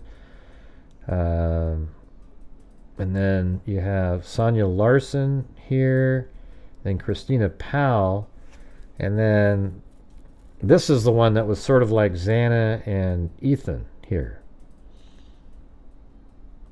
And so I don't know where the newspaper article is about them, the original one. But it says Tracy Inez, Paulus 23, and Manuel Taboda 23 were the 4th and 5th victims found. Family friends said the 2 had known each other since high school, but were not involved romantically. They decided to share an apartment because Tracy thought it would be safer to live with a male companion. Miss Paulus was from Palm Springs North, a small community near Hialeah, and was a pre-law student at the University of Florida. She had been a cheerleader, softball player, newspaper editor, senior class president, and homecoming queen at American High School in Miami, where she graduated in 1984. Taboda, who also graduated that year, played defensive guard on the football team. So this is a big athletic guy, just like Ethan Chapin, and was president of the high school drama club. Both students went to Miami-Dade Community College, then worked for a while before continuing their schooling. Taboda had just been accepted at Santa Fe Community College. A neighbor said he planned to study architecture.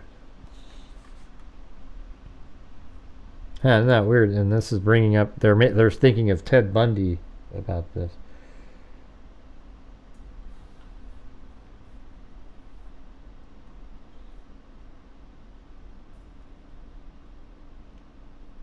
All right. So this is memories of the best and the brightest. Yeah, I mean, see, it's just the same. Like, everybody's just devastated. Manny Taboda and Tracy Paulus were the kind of kids that every parent, every teacher dreams of having. Taboda and Paulus, both 23, graduated together in 1984 and had just teamed up as roommates, but not sweethearts, in Gainesville. They were the kind of students who, even 6 years after their graduation, kept in touch with teachers and their alma mater.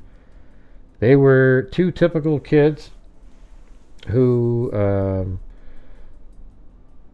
kids you would want as a son and daughter, and I'm not just saying it because they're gone, said American high school coach Charlie Yonda.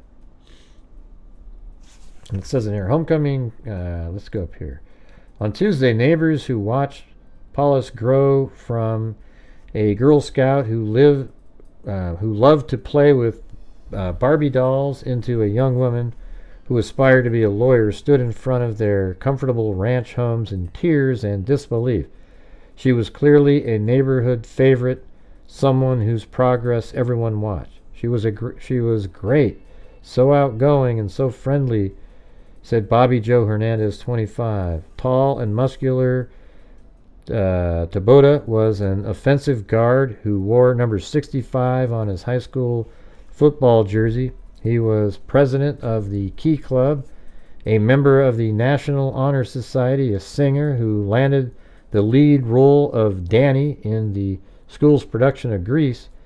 Before his father died from a heart attack 4 years ago, Taboda gave his word.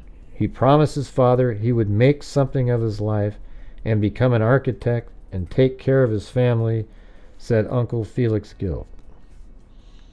I can remember looking at him and thinking, this guy is going places, said psychology teacher Marvin Langsam. Taboda also was a favorite, especially among the young children in the modest North Dade neighborhood.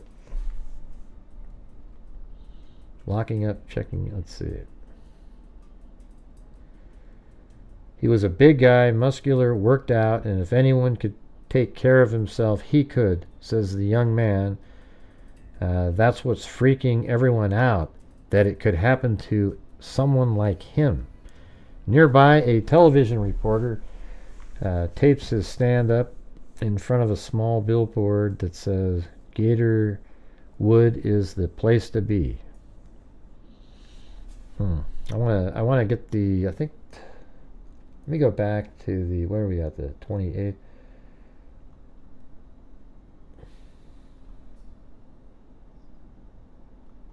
Is it this one? Martinez. No, that's weird. Yeah, it's weird out. Like this group, they literally, there's like no, or literally there's no article that just sort of introduced what happened to them that I could find anyways. Let's see if it's in one of these next ones coming up. All right, you guys, we still need 7 more channel memberships. Look at this. While some students stay, thousands pack up and leave. Does that sound familiar?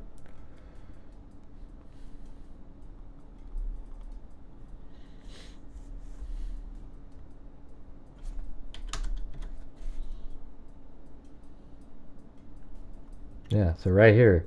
So that's actually 8 total people, and I'm sure he's killed more that we don't know about. Manuel Ricardo Taboda, brunette, muscular, 6'2". You don't have to be a police chief to see he obviously likes young people. Clifton said, he said the killer may be attracted to the women physically. All are attractive, petite, and dark-haired. How Taboda fits into the spree is not clear, but Paulus, his roommate, may have been the intended target. He may have been asleep or surprised as he returned home, police say. Isn't that crazy? That's like exactly. The victims had more in common: good grades and sports. All 5 victims were physically active.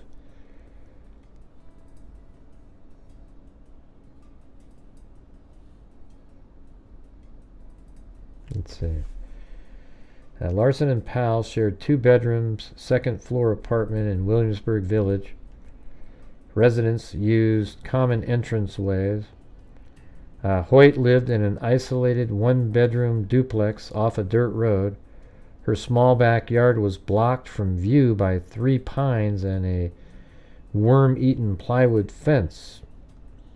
Sheriff Lieutenant Spencer Mann said the killer forced his way through an outside door. That was the sliding glass door. Taboda and Paulus shared a 2-bedroom ground floor apartment at Gatorwood Apartments, almost directly between the other victims' homes at the rear corner of the complex. The apartment unit is backed by thick woods. I mean, it's just weird, all these different. And tractor would seldom use junkyard. Thick woods and tractor world seldom use junkyard. Let's see.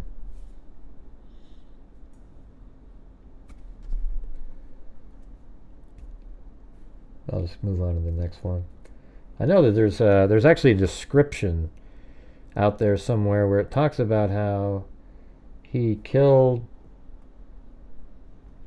he actually killed Taboda first to get him out of the way, and it feels really similar. There he is right there, playing Danny in Greece. Let's see if there's 5 Young Lies. Let's see.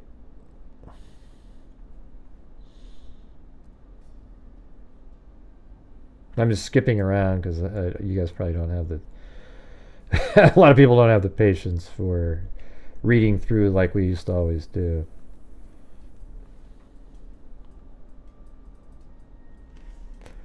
Let me type in his name.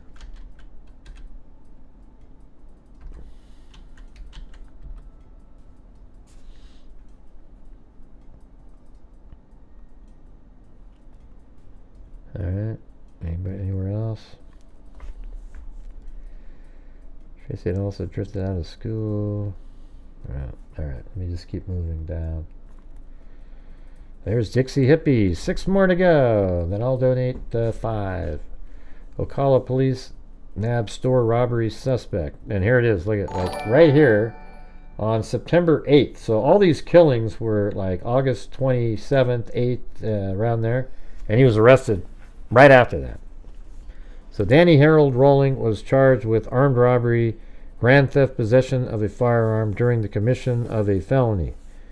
He was booked into Marion. They didn't know who the hell he was in this article right here. He's just a guy. You know. It just the Shreveport man jumped into a car he had parked nearby and drove off. Police who had description of the car and suspects spotted Rowling driving around a nearby parking lot.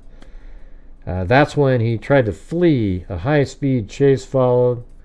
So at this point, it's just some random article about a guy. Then, like 3 months later, they're talking about this case again. Krista Hoyt. It has pictures of all their different locations. Let me type in this guy. I want to type in his name again just to... All right. Tuesday morning, the bodies of roommates Tracy Paulus and Manny Taboda were found in their apartment. They were likely killed before dawn Monday. This death scene was different. Something stopped the ritual. Unlike the other scenes, there was evidence of a confrontation, including defensive wounds on both victims' arms, and no suggestion of the binding found on the other bodies. So apparently the other bodies were bound and, mutilated and just crazy. Possibly the killer was less interested in the sexual ritual by this time and realized he just wanted to destroy, or he met with more resistance than he anticipated. See, there you go. And isn't that crazy though? How it's just like, it feels like you could almost be talking about the similar thing, because like Kaylee jumps in there, and then Xana, and then you have Ethan. So, whatever the scenario, I expect that the ritual was not completed. Fear of discovery, along with intensifying police presence, might account for terminating his activity for a time. So this is like from like a profiler. Yeah, there it is. You want to? We should just read this whole thing. Now, this is the kind of stuff I'm interested in. You want to? Let's go through this whole thing here. I think this is the one that I thought was interesting. I think. Hey, thanks, Roger S. What are we down to now? 5 more. All right. The bodies of a second semester freshman, Sonia Larson and Christina Powell, were found August 26, a Sunday, in their student apartment near the University of Florida. They were likely killed the previous Thursday night or early Friday. Both had marks suggesting they had been restrained and silenced by adhesive back tape on their hands, legs, and mouth. The scene suggests forced entry, probably after the women were asleep. The killer initially focus was on silencing and restraining them. See, isn't that weird? Because Danny Rolling is arrested. They just don't know he's part of this. This is an article after that arrest. If both were sleeping, like, look at this is Madison and Kaylee, right? Maybe. If both were sleeping, the killer would make them one at a time, or wake them one at a time, because he wouldn't want to risk losing control. But he would want them awake and aware. So this is different, you know. He had something he wanted to get across to his victims. He wanted to lecture them or teach them something, he thinks. After the two victims were restrained, hey, thanks, Andy Shirley, and silenced, he could begin a ritual scene, one he rehearsed many times in fantasy, and which he may have acted upon before. His ritual would likely include both sexual activity of some sort and sadistic torture, followed by post-mortem cutting and positioning of the remains. So that means he posed the bodies. Facial mutilation was apparently part of it. Well, that's what Kohberger did. Wow, isn't that weird? That little profile right there looks like Kohberger. I mean, right? I mean, look at that freaking picture. That's the weirdest damn thing I've ever seen. That looks like, that's crazy. That's exactly what a profile of him would look like. Let's see. I believe that, let's see, his ritual would likely include, and this is, I believe that what he does to the victims while they're still alive is the single most critical item in beginning to understand how he thinks. The killer was comfortable at this scene, remained for an extended period, and would seem to have been unconcerned about being interrupted. Larson was found in an upstairs bedroom, Powell in the living room, where she was probably sleeping on a sofa bed.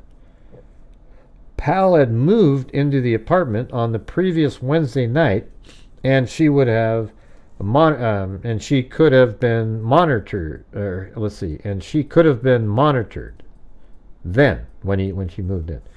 Neighbors reported hearing George Michael's Faith played loudly at 10 a.m. on Friday, August 24th, in the victim's apartment, along with the banging noise that sounded like a back door that stuck. Powell's mother indicated that police told her that the killer played the album, which belonged to a third roommate. Obviously, there is a question here whether this was a random selection of music just to mask other noise. After listening to it, I found that hard to believe. Some lyrics on the album suggest attribution of enormous amounts of power to women that is seductive in nature, accompanied by the expectation that the man will be betrayed. See, and Kohberger hated, he didn't want women to work or anything like that, and thought that they were subservient. So, sort of interesting.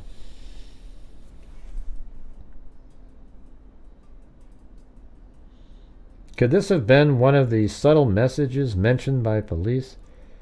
It is possible, even likely, that he showered before leaving. And this is before people even knew about DNA, really. And then before leaving, it says, and this clean gentleman would have walked out of that apartment and the complex in the daylight. Early Monday morning, on only 10 hours after the first two bodies were found, police opened the apartment of Santa Fe Community College student Krista Hoyt and found a scene of horror. The 18-year-old had been decapitated and her body sadistically mutilated, probably sometime between 1 a.m. and 1 p.m. Sunday. The scene was arranged for maximum shock value for whoever would enter. Across from the front door was a bookcase. On top of it was the victim's head.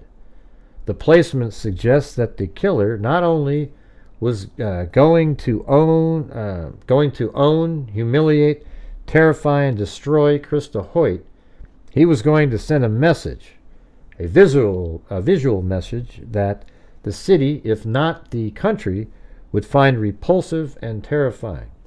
He was saying, we are going to pay for the exclusion, the humiliation, the fear, the inadequacy that he believes he has experienced. I mean, isn't that just Kohberger right there? The placement of the head, other than this kind of stuff, was methodical. It showed that the killer had the capacity to remove himself to appreciate the presentation from the point of view of someone walking through the door and encountering the death visage. The killer was taunting the police, though this was not his primary mission. And I think that's why I think Kohberger left the K-bar knife intentionally. He was taunting, hey, look, a K-bar, and paying homage to to Danny Rolling. If you didn't know it was a K-bar, you wouldn't be able to attribute it. Like, oh yeah, Danny Rolling used one. Anyways, the killer was taunting the police, though this was not his primary mission. He could have been rejected as an aspiring officer. You hear that? He could have been rejected as an aspiring officer. And Kohberger wanted to work for the police department. Told he wasn't good enough. That's what Kohberger was told. And maybe all he could find was a security job somewhere. And now he was telling the cops that he was better than good enough. You see how crazy this is? The additional element at this crime scene was an incision made in the body from the lower abdomen to the breastbone. An incision like that made at the beginning of an autopsy. Several references have been made regarding the precise nature of the cutting and the skill involved. The vocational and avocational implications run the gamut from hunting and taxidermy to aspirations in the medical field, everything from orderly to medical doctor. Isn't that weird? You gotta admit, man. All right, guys. I think we still need. What are we at here? What are we at? I got the. Let me see what the math is.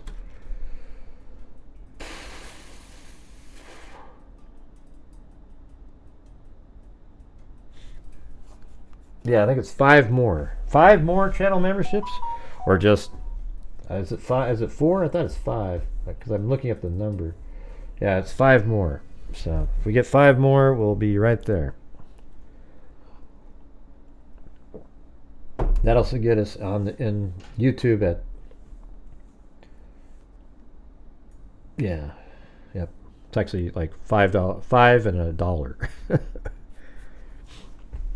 Yeah, this is crazy. What happens off? Are you guys talking about this case or what? Oh, come on, you guys. This is interesting shit. And then right here it says something went wrong. Tuesday morning, the bodies of roommates Tracy Paulus and Manny Tabota were found in their apartment. They were likely killed before dawn Monday. This death scene was different. Something stopped the ritual. Unlike the other scenes, there was evidence of a confrontation, including defensive wounds on both victims' arms and no suggestion of the binding found on other bodies. But there also was no mention of screaming or other noises. Possibly the killer was less interested in the sexual ritual by this time and realized he just wanted to destroy, or he met with more resistance than he anticipated and experienced panic at almost blowing everything, just like Kohberger. You know, I mean, you know, it's so weird because Xana and Ethan are last. These two victims are last, and he had fear of blowing it, and he got the hell out of there. Isn't that amazing? I mean, not that he planned it like that. It's just crazy how it's... Whatever the scenario, I expect that the ritual was not completed. Fear of discovery, along with intensifying police presence, might account for terminating his activity for a time. The killer seems to begin by selecting victims who fit his victim profile. Petite, attractive, brunettes, but access to the apartment complexes would remain a critical item for him. At all three crime scenes, this is a common thread. He can observe the units from the woods without being seen. He came prepared. He drove a car, probably parked at a nearby complex, and walked through the woods to his destination. And that's exactly what Kohberger didn't do. I've said if Kohberger had parked somewhere and walked over to kill, he you know, this would have been hell. And he didn't leave the sheath. This would have been a horrendously difficult case to figure out. You know, had he parked and that white launcher wasn't part of anything. So he didn't do what Danny Rolling did here. He brought a weapon and tape to restrain and put over the mouths of the victims to silence them. And that's sort of interesting because, you know, Steve mentioned something in a mouth, you know, but I don't think that's what he was doing here. You know, he talked about being gagged, but I don't think that's what was happening. He removed the tape and took it with him. So it's like he put it over their mouths, but then he removed the tape and he took it with him. If he left anything at the scene, it was for a purpose. Ha, look at that. See? The calling cards. I would expect that he would live, work, or be a student in the Gainesville area, but he does like to drive long distances. This behavior seems to be omnipresent among serial rapists and killers and appears to be related to dissociation, the capability to remove himself from the scene as if he were watching himself act. He may feel unreal, as though what is going on around him has a quality of unreality. His offenses were not controlled by time constraints. If anything, he controls time, slows it down, distorts it. He was prepared to deal with more than one victim at a scene. He may well have done stalking for, he may well have done stalking far outside of Gainesville. He probably has killed before. The selection of the knife as the weapon would be noted for its association with vengeance and restitution, and the fact that it requires physical contact with the victim. Of further practical value here is that the person anticipated doing a certain amount of cutting beyond what was necessary to kill. That would be a signature. He knew that he would murder. Mutilation and excision of body parts are aspects of his fantasies. He probably has done break-ins before. Maybe just creepy, crawly trips where he entered, moved things around. See, that's what I think Kohberger did, you guys. I think he did break-ins before, and I think maybe those other times maybe when he turned off his phone, all those other times that he made sure that the phone was off, he did things like just breaking into houses, and he just doesn't want his phone to be anywhere associated with that. Isn't that crazy? I don't know. I don't know if you brought my whole the kill kit thing, I don't like that term. All right, guys, we need 5 more channel memberships. Who's going to be doing it? Come on, you guys, you can do it. Or just the $5, you know. The 5s are the same. So the memberships are 5, just regular 5. So basically what we need is $25 more, and then I'll donate $25 myself worth of channel memberships. But I'm trying to get more channel memberships. So if you guys could do 5 of those, and then I'll do 5, that'll be 25. That'd be pretty cool. I don't believe him. I think he had a knife with him. Who knows what the other thing was. You know, the kill kit things, like everybody is so overused. That term. From the moment the killer selects his victims and begins monitoring their apartment through his entry and restraining and silencing of them, he is sharply focused predator in a heightened state of anticipation. Isn't this exactly Kohberger right here? Like he's riding around in the white Elantra, and then he's ready to go. He begins monitoring their apartment through... let's watch this. From the moment the killer selects his victims and begins monitoring their apartment through his entry and restraining and silencing of them, he is sharply focused predator in a heightened state of anticipation. So he's a little different where hey, thanks, Carm 143, which stands for I love you.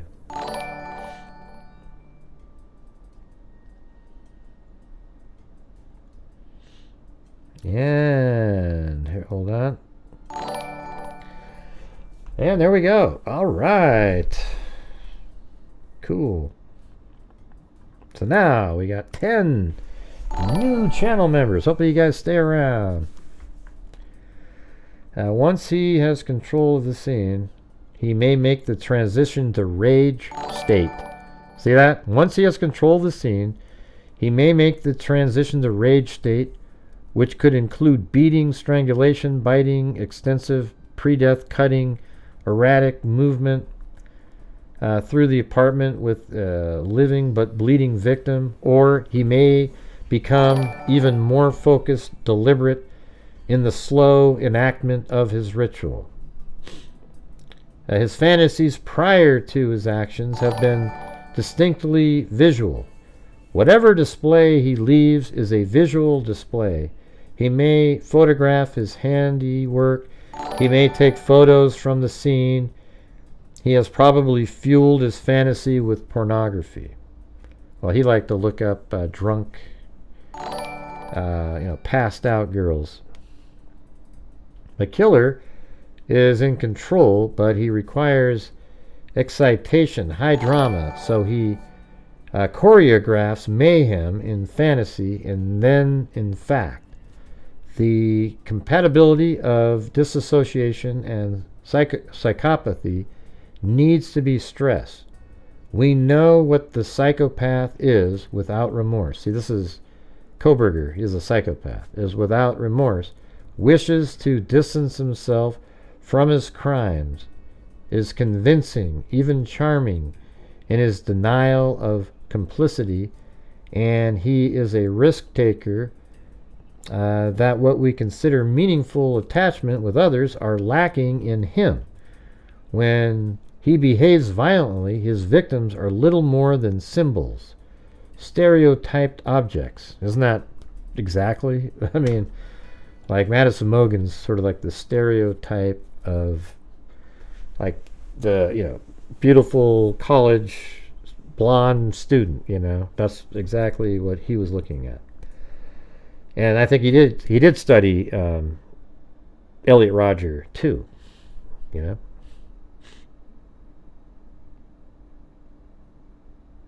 Yeah. So they suggested the kill kit just because they're carrying something triangular. So there's a kill kit now. I mean, I'm sure he brought stuff in with him, knowing that he's killing, and he was prepared. I just think the term kill kit is just so, everybody's trying to compare every killer now to Israel Keys, where he buried these kill kits all over the place. Hey, thanks, Delva Johnson. What do you think, Lisa? I don't know. It's just...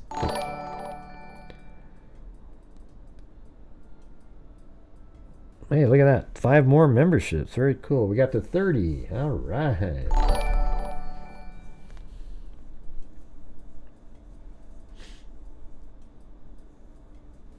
Yeah. Israel Keys is an interesting killer, for sure. In recalling the crimes, he would be able to... Let's see, where are we at? Lacking. When he behaves violently, his victims are little more than symbols. In recalling the crimes, he would be able to compartmentalize, remember the acts, but feel no sense of personal involvement, the way most of us feel while passing an accident scene on the highway. He selected the beginning of the semester, a transition. I think that's exactly the time of year that the beginning of the year is the fall, right? So that's exactly the same time of year. He selected the beginning of the semester. This is the beginning of the semester, so I think it was more like right at the... It's kind of weird. It's almost a summer term. He selected the beginning of the semester, a transition time in the community. Students moving in, some residents moving out after the summer session, right? Telephone and TV cable. So it's just before the fall term. His petite female victims fit his victim profile, but he may not be aware of precisely what this type represents to him. I have to believe that the killer is most familiar with the student environment and possibly with the particular apartment complexes. He's been around there, lived there, or visited, and his familiarity with the scene would suggest that he continues to work, live, and study in this area. He blends in. He is neat and clean, with nothing blatantly bizarre or even particularly unusual about him, although there is likely something about which he is self-conscious, something about his eyes, perhaps, or more likely something about his eyebrows. I'm just kidding, it doesn't say that, but... or more likely something about his mouth, possibly related to the way he speaks. These are characteristics that even people who maintain extremes of self-control cannot control absolutely. He would see these as areas of vulnerability and possible self-betrayal. There is nothing about him that would automatically attract attention. It is possible that he has already been interviewed by police, if only because he's there. In his personal life, he is meticulous, organized, predictable, punctual, dependable. I'm not sure a lot of this stuff is accurate to Danny Rolling, but he probably takes more than 1 shower a day and is conscious about hygiene. He would be seen as pretty ordinary, rather passive, quiet, something of a loner. He requires an order to things. The only chaos he will tolerate is that which is orchestrated and controlled. He has experienced no remorse for what he has done. His only post-offense concerns would be his own safety. In general, his post-offense recovery would be rapid. I would expect him to monitor the investigation through the news media, just like Kohberger. This person has had an unstable, impersonal sex life. It was probably marked by frequent bouts with sexual dysfunction unless ritualistic requirements are met, such as having his partner remain motionless or having his partner be unconscious or bound so that he can engage in manipulation acts that have more to do with his wielding power and control over someone who is powerless to resist than any sexual act itself. An early failed marriage is considered a possibility here. These crimes seem to suggest the kind of paradoxes that tend to confuse people who analyze such violence, lead them to believe that there was more than one intruder, or that he represents some rare hybrid of serial killer. You know what's weird, Timothy? You're the only one that laughed. What it means is nobody else was listening at the time. The hours that he may have spent at the first scene, for example, let's see, does it say for example? Yeah, for example. Let's see, would seem to suggest that he was taking inordinate risks, but those hours may have seemed like a matter of minutes to him, thus no subjective sense of risk. I know, you were the only one who even heard it, Timothy, because that definitely would have made people laugh if they were actually paying attention, but they aren't. So he knows he has committed these acts, but in recalling them, it is as though he is observing another person in his role. He took photographs or removed souvenirs not only to recreate events, but also as trophies, as to prove to himself that it happened as he remembers. Let's see. To summarize, based on partial information, only I would be seeking a psychopath, a narcissist, a disassociative man aged 25 to 32 with a decidedly paranoid posture, especially as it relates to young women. His manner of speaking would be considered by others to be stilted or awkward. He experienced nervousness or restlessness, may have a history of sleeping difficulties, may have had aspirations of becoming a doctor, clearly has a fascination with death and death bodies. As an investigator, I would exhaust every aspect of medical and medically related fields. Whatever work he does require precision. I would expect it more likely that his work involves things primarily and contact with people only secondarily.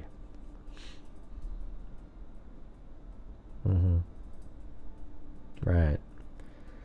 He's not the boss, but he considers his ideas superior and unappreciated. He thinks visually, associates in images, is highly visually oriented. His physical build is proportional. He maintains rigid controls on himself. He can like Kohberger with his diet.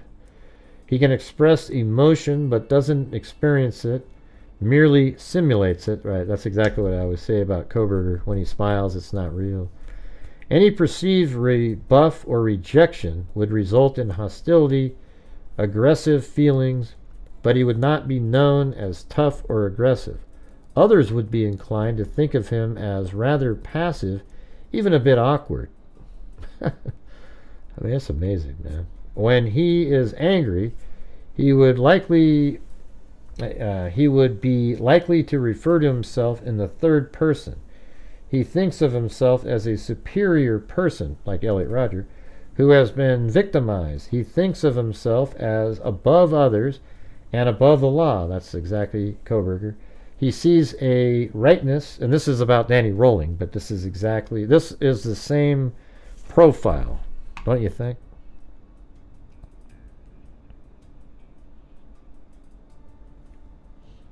I don't know. Some of these comments are being removed for, I don't know if they're intended to be removed.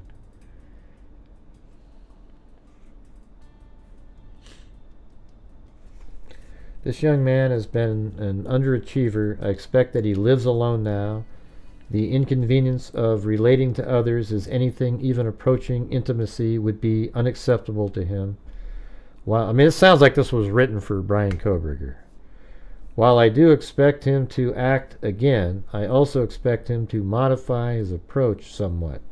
Something happened at the Paulus Taboda scene that was not part of his script. He will need to vary or refine his approach, but he is patient. I don't think he will act until he's ready. I do expect the home intrusion aspect of his approach to remain constant. This is part of the fantasy and an integral aspect of the ritual, this coming in from the outside. In the interim, I would not expect him to flee the area. He sees himself as so invulnerable that he would feel no need to run. Yeah, well, isn't that crazy? I love reading those things, like the profiles. And right up here, creating a profile of the killer, 25 to 32, average and above to above average, familiar with Gainesville. I mean, you could read it like this. I mean, this is what the profiles always say. Kohberger was, what, 28? Average to above average intelligence. Familiar with, you could say, Moscow, Idaho, and the area the students, Impersonal sex life, absolutely Kohberger. Sees women as a source of his victimization, Kohberger. Fascination with death and dead bodies, don't know if that is. Suffers no remorse for the killings, Kohberger. Likely to try to strike again, but has the ability to wait patiently, and he never got that chance. Isn't that crazy? I think that absolutely was awesome.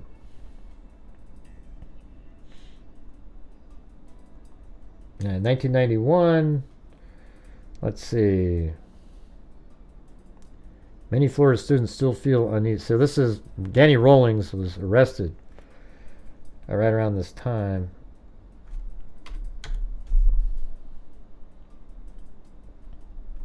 Suspect in college killings.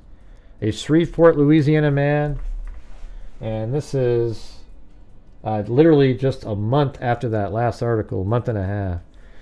A Shreveport, Louisiana man held in jail, and he's 36, so he's just outside, he said 25 to 32, he's 36, is being held on a $25,500 bond in the Marion County Jail on charges of armed robbery.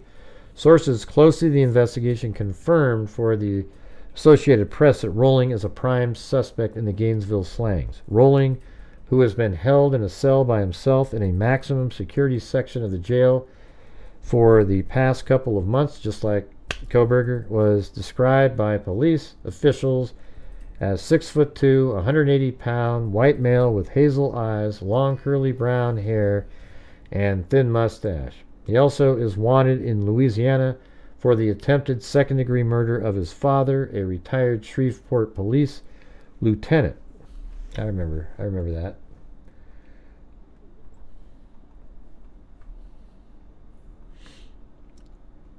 He has a long, troubled past. 1979 armed robbery of a Winn-Dixie.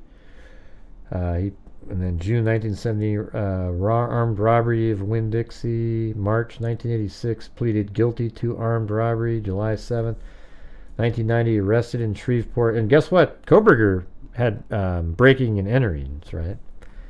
July 7th, 1990 arrested in Shreveport. May 17th charged with attempted second-degree murder.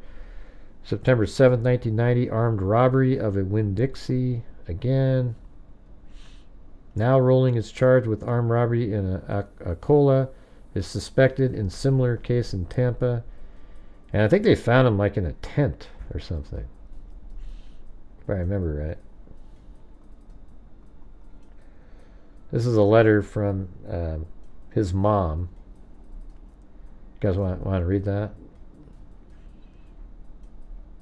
Let me begin this letter by thanking you for taking the time from a busy schedule to call me in behalf of my son Danny Rolling. I have started this letter so many times trying to save not only my son but also my husband.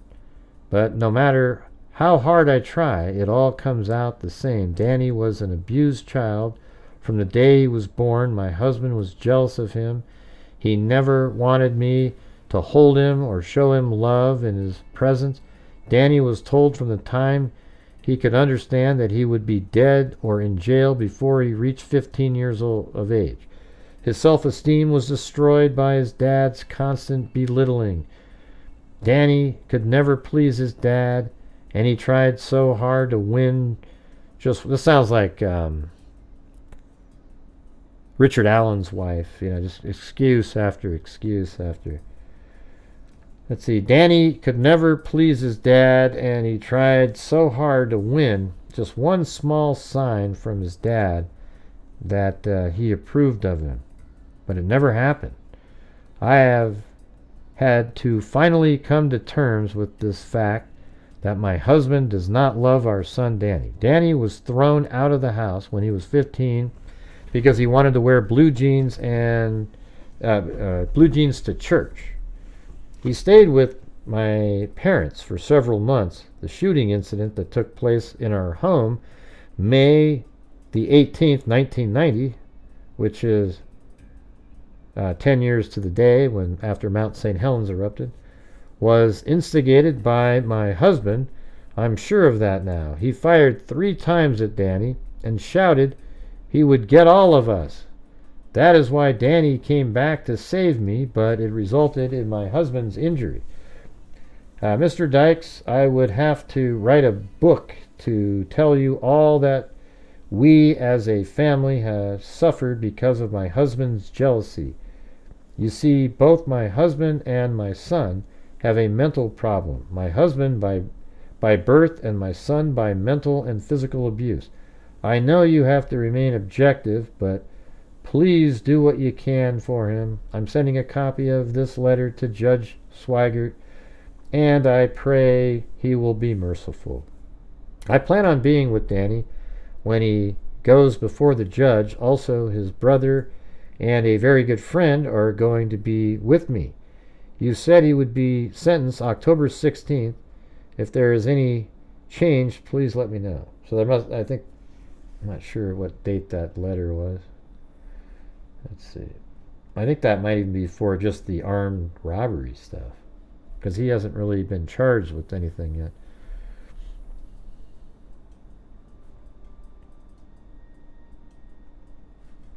Let's see.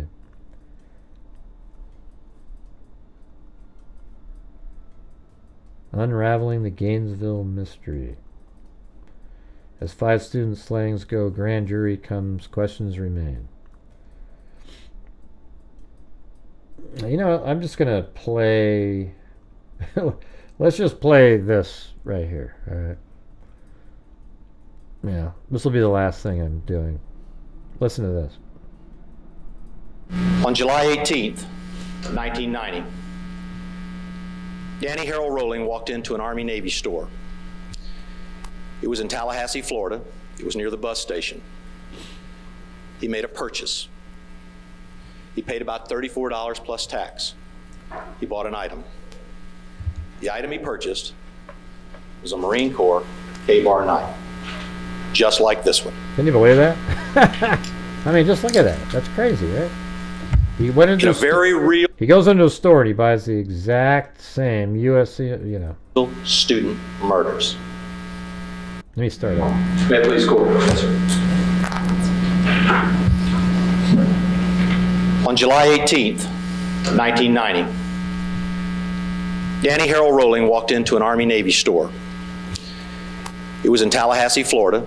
It was near the bus station. He made a purchase. He paid about $34 plus tax. He bought an item.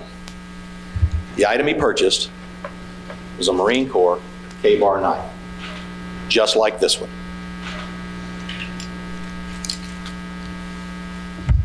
In a very real sense, that was the first step in a plan that became an episode that will forever be remembered as the Gainesville student murders. It resulted in the deaths, as a result of the rampage of Danny Harold Rowling, of 5 people, young students in this community. Sonia Larson, Christine Powell, Krista Hoyt, Manuel Taboada, and Tracy Paulus. For years, most of you, like everyone else in the community who's ever watched anything about this case, expected that a day would come in which someone would stand accused of that crime before a court. The victims' families, the community, the judge, the attorneys, and a jury, though surely you didn't expect to be on that jury, would make a decision about who did it and how it was done. That day never happened, and it will never occur, because Danny Rolling, on the day when the guilt phase of these proceedings was scheduled to begin, came into court and admitted that he was guilty to each. See, like, look at that. I mean, isn't that weird too? Do you think he pled guilty because, you know, part of what Danny Rolling did was pled guilty? He didn't go to the trial. He went to the penalty phase. But that's pretty crazy, right? I mean, of the 11 crimes in the indictment that arose out of these events. It never happened because he chose on that day to admit to these crimes rather than face the mountains of evidence that the state had compiled on the issue of guilt. So from that day forward, the question of guilt has been, as we told you in jury selection, as the court has reminded you, and we will remind you forever, closed. So it was just before the jury went out to deliberate. Danny Rolling stands there, sits there, as the person who killed, in murder in the first degree, Sonia, Christine, Krista, Manuel, and Tracy. How they're going to show him. On that day, he pled guilty not only to the murder in the first degree, but he admitted that he entered each of the buildings where they... You know, it's weird when you look at him. He doesn't look like somebody. He just looks like a doofus. But it's hard to picture him going nuts, you know? ...resided. First in the apartment of Sonia and Christine, then in the apartment of Krista, then in the apartment of Manuel and Tracy, while he was armed. He was armed with a knife just like this. He was armed with a 9mm automatic weapon. That was armed burglary. That issue is now foreclosed. He admitted on that occasion that before he murdered Christine Powell in the first degree, he raped her. Before he murdered Krista Hoyt in the first degree, he raped her. And before he murdered Tracy Paulus in the first degree, he raped her. Over the next several days, the state will follow up on what must have seemed to you an exhaustive and an intrusive and maybe at times even an embarrassing procedure of jury selection. You've now been selected. You are the ones that are going to make a recommendation to His Honor about what penalty should be imposed for those crimes. I'm gonna try to move it forward to where that he has admitted to. The crime. Over the same next several days, the state of whatever excuses Danny Rolling on the 20th to explain to you what they learned from various sources without having to always put in those underlying sources.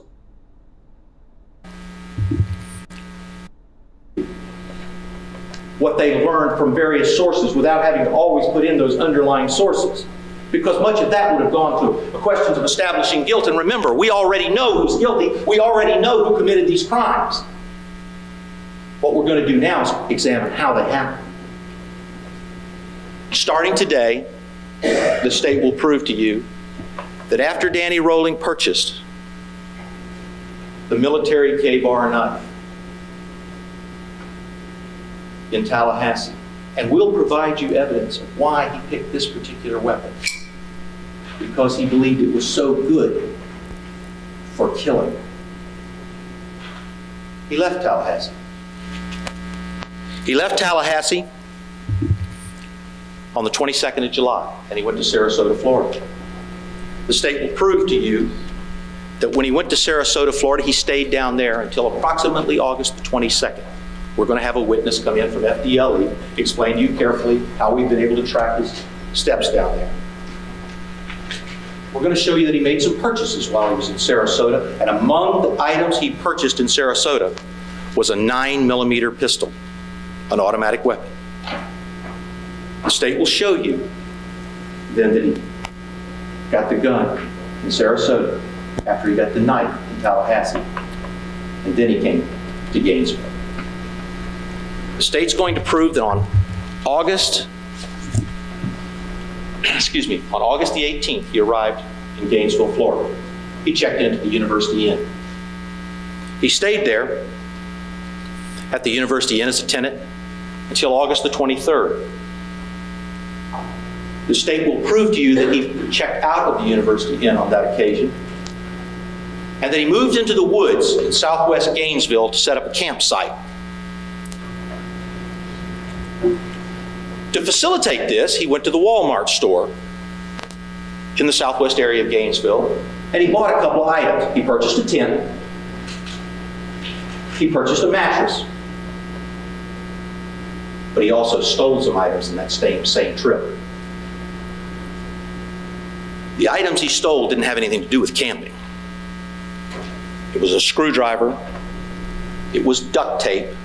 Yeah, what are you referring to? What do you mean you accidentally sent a message? Where? What are you referring to, Carm? Nobody knows what you're talking about. You're just sort of, you accidentally sent a message and then you were attacked. I don't remember anybody attacking. I don't know what happened. I don't even know what you're talking about. I'm just trying to do a show here. I wish you guys were focused on the topic, though, Like, this is an interesting opening argument here. And it was 2 pair of tight-fitting athletic gloves. He now had his weapons. He now had his tools. He moved into the woods. We're going to show you that on the evening of the 23rd, you're going to hear some language from a tape where Danny Rolling is sitting and he's playing a tape. Now, you'll find that tape was a continuation of a tape that he had started when he had been in Sarasota, Florida, on a tape recorder that he had down in Sarasota, Florida. You'll find that he's sitting in the woods and he has some conversations. He bids a farewell to his mom and his dad. You'll hear that. And you'll hear that he talks to his brother about the proper way to kill a deer, specifying how you hit certain vital organs, you get a quick kill. You'll hear that. And then he signs off with what surely will be forever remembered as one of the most ominous phrases ever uttered in Gainesville when he says, and you will hear, I got to sign off now. There's something I got to go do. He clicks off the tape and he leaves. You will find from the evidence the state will prove that he later admits that what he had to go do was to commence the slaughter he had planned of students in this community. You will find that the tools that he took from the Walmart, he will later admit, he specifically got them for the reason they were ultimately employed, and that was the break-in of the apartments in which the murders took place, in which he killed in cold blood these 5 young people. The state will show you that these acts were planned, calculated, and cold. We will show that when he left the woods in southwest Gainesville, he began to roam around the area. We're going to provide evidence to you that he came up to either a duplex or an apartment, and he saw a woman, her back was turned to him. He watched her. The predator had found his prey. He prepared to go. And then for some inexplicable reason, someone walked up. Danny Rolling ran off. He went to another apartment complex. While he was at the other apartment complex, he spied on 2 more girls. He approached the apartment. And then through that same inexplicable force, a security guard walked up. Danny Rolling ran off again, but he would not be denied his plan that night. because at 3 o'clock in the morning, he approached the back of Building 11, apartment 113 in Gainesville, at a complex known as the Williamsburg Complex. You will find, ladies and gentlemen, and the state will prove to you, that on that night, he approached the apartment, he went up to the back door, he pried it, it popped open. Now, ladies and gentlemen, on that night, the state's going to prove to you he wasn't wearing a suit, he didn't have on a blazer, no tie, he wasn't dressed up like you see him now. What you will find is that he was wearing black ninja clothes, dark clothing for the dark night and the dark purpose. He had on a ski mask to cover his face because he didn't want to be seen. He tried the door. It popped open. He entered the apartment. It's 3 in the morning. Downstairs, he finds 17-year-old Christy. She's asleep. He stands over her. He calculates. He better check it out. The evidence will show that he was upstairs. He looks around upstairs, and in one of the bedrooms, he finds a sleeping Sonia Larson. Danny stands over her. He's got his gun. He's got his knife. He's going to use his knife. It's quieter. He decides which one he's going to rape and which one he's going to eliminate. He takes this knife and he plunges it into a sleeping Sonia Larson. But there's no scream, or there's no warning, by the way, because he's thought of everything. The duct tape, the double piece of duct tape goes over her mouth at the same time as the first blow. She wakes, she struggles. The state will prove that she fought. You will find wounds on her hands and arms to establish that. As she struggled, he stabbed her several times. He watched her as she died. Her mouth taped over, her cries muffled. He goes back downstairs. Downstairs, Christy's still asleep. He's on her before she knows what happens. He takes her hands behind her back. We're going to present to you evidence of what happened in that apartment in the following way. You're going to find that he takes the knife,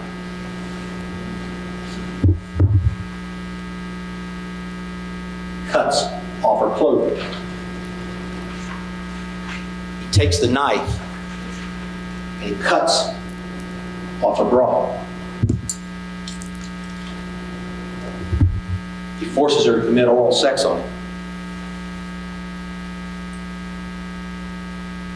When he told this story, you're going to find one of the persons he told it to hardly believed it, because he thought, wait a minute, nobody would be like that. She must have cried out. She might have bit you. What?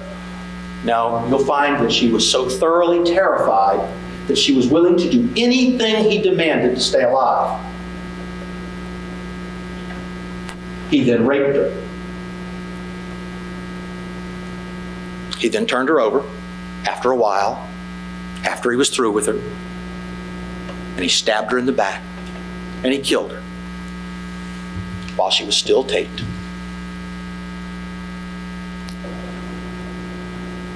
We're going to show you what the feelings were in that room. We're going to produce evidence that while he was having sex with her, she cried out in pain, to which we will provide you evidence that he later bragged of saying, "Take the pain, bitch, take the pain."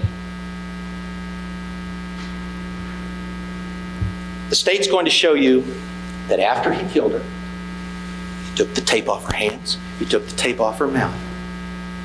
He went over to the refrigerator, and he got some fruit, an apple and a banana, and he ate it. Now we know that because we've got evidence that we'll present to you that he admits to it. And secondly, we know it because we took that evidence and matched it against photographs that we took of the apartment. And at that apartment, you're going to find the very fruit he recalls so vividly eating after he had killed both girls, after he had raped Christine. Goes back upstairs. He untapes Sonia. He poses her body. He goes back downstairs. He poses the other body, Christina. He's got him just right. He leaves.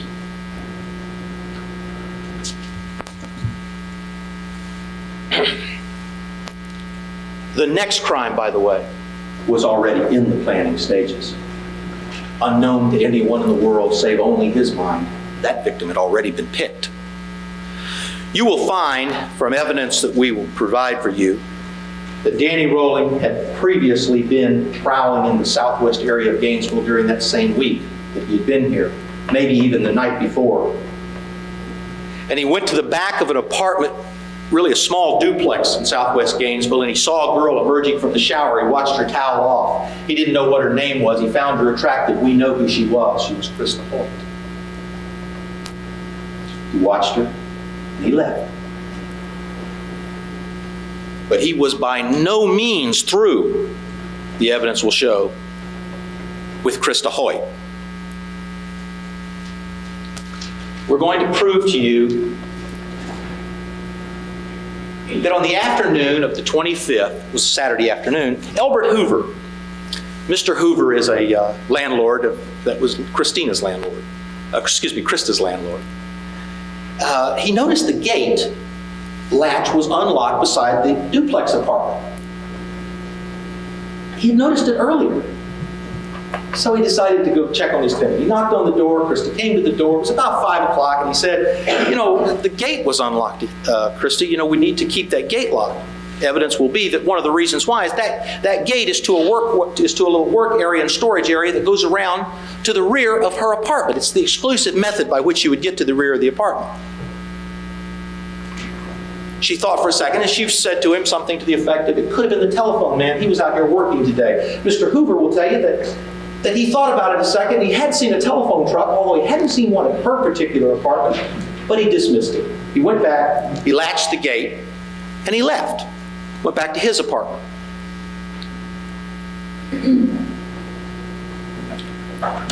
Well, we know now, and the evidence will show you why that gate was unlatched that afternoon.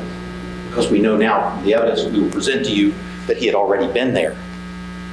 That he had already been to the back of the apartment, that he had already peeked through the little jalousies at the bottom of the sliding glass door, which we will show you pictures of. That evening, about maybe 9 o'clock, Danny Rolling returned to where he had seen the girl toweling off. He took that screwdriver. He was wearing that same black outfit, that same ski mask, carrying that same gun. Took the screwdriver, busted in the sliding glass door of the rear bedroom. We'll show you how that happened. He broke in. He went into a small duplex apartment, one side. He walked to the front. We're going to show you pictures of some computer-enhanced graphics showing you what happened at these crime scenes. When he got to the front door of the apartment, he saw there was a bookshelf right by the front door. That bookshelf right by the front door, we'll show you, is just deep enough that if a person stands in that little alcove by the front door, they can stand there and the person coming through the front door won't know they're there. The other thing you will see is that all you had to do was lean over and you could watch someone coming into the apartment. Danny Rolling took the bookshelf and moved it to the back bedroom. He took the items off the bookshelf, he put them in a pillowcase that was on the bed in her room. He went back to the front, he stood, he watched, and he waited. Now during this time, Krista was with a friend of hers, Paul Schwartz. Paul's going to testify that they were out playing racquetball. About 9 o'clock, they finished their racquetball game. They went to Paul's house. They had some refreshments. They had some cold drinks with Paul, talked to Paul's parents. About 9:45, she left, and she returned to that apartment. Evidence will show that she parked the car where she normally does. We'll show you the approach to the apartment. You walk a little ways from where you park. You walk up to the front door. As she walked to that front door, you will see that Danny was able to see her coming. She unlocked the door. She came in. The evidence will show you that she was almost immediately a sense of something wrong, but it was too late. He was on her from behind. He put her in a chokehold. He choked her to the ground. She struggled. When her struggling finally subsided, he taped her hands behind her back. Her double tape again over her mouth. He got her up. He took her to the back bedroom. He cut off her clothes again. Now, we're going to show you the evidence of the clothes, but one of the things that the state will show you that you will need to note is that the cuts run from the bottom all the way to the top or vice versa. What that means is, I think we will provide expert testimony that you had to be pretty close right at somebody's face when you made that cut. You just got to keep the shirt down. Cut it up. He cut her clothes off of her. He laid her on the bed.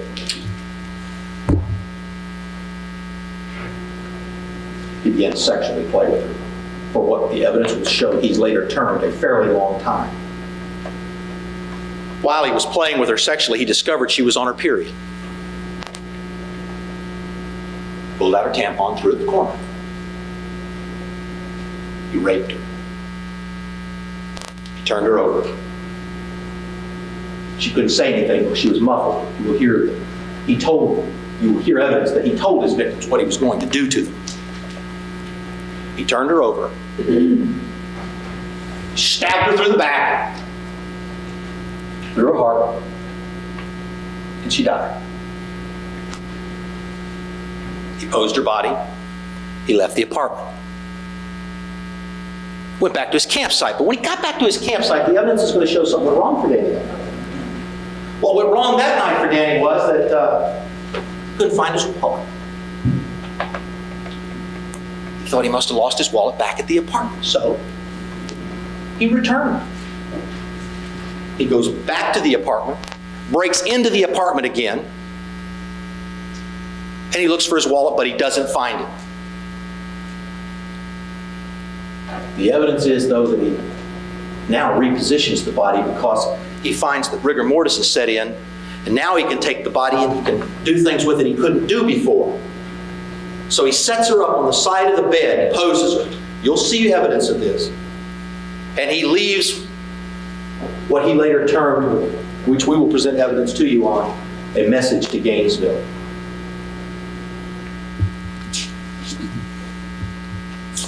He then leaves, goes to a phone. It's now almost morning. He picks up the phone, makes a phone call, calls 911, gets the police department, wants to report that his wallet, under the name Mike Kennedy, the name we will show you that he used in Tallahassee, the alias that he used in Sarasota, the same alias that he used when he got to Gainesville, that his wallet under the name Mike Kennedy has been missing. He wanted to report that.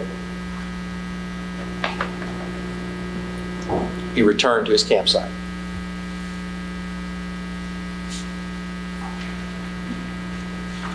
It's now, you see these, we'll present you dates through witnesses explaining to you each of the dates.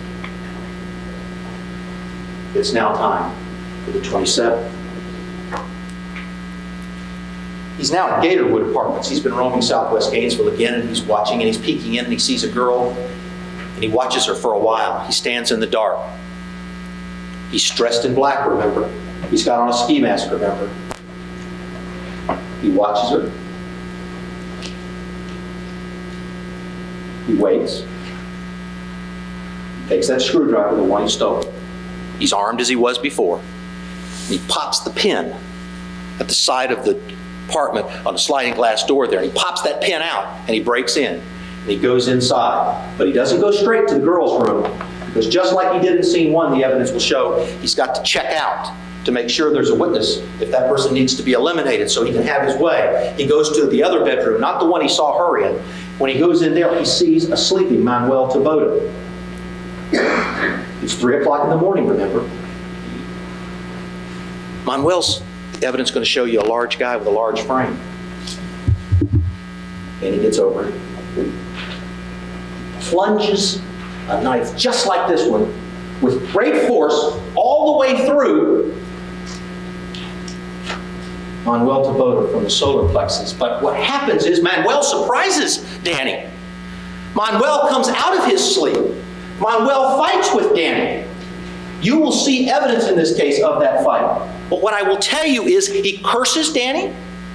He holds Danny. He almost gets Danny, according to Danny's own story.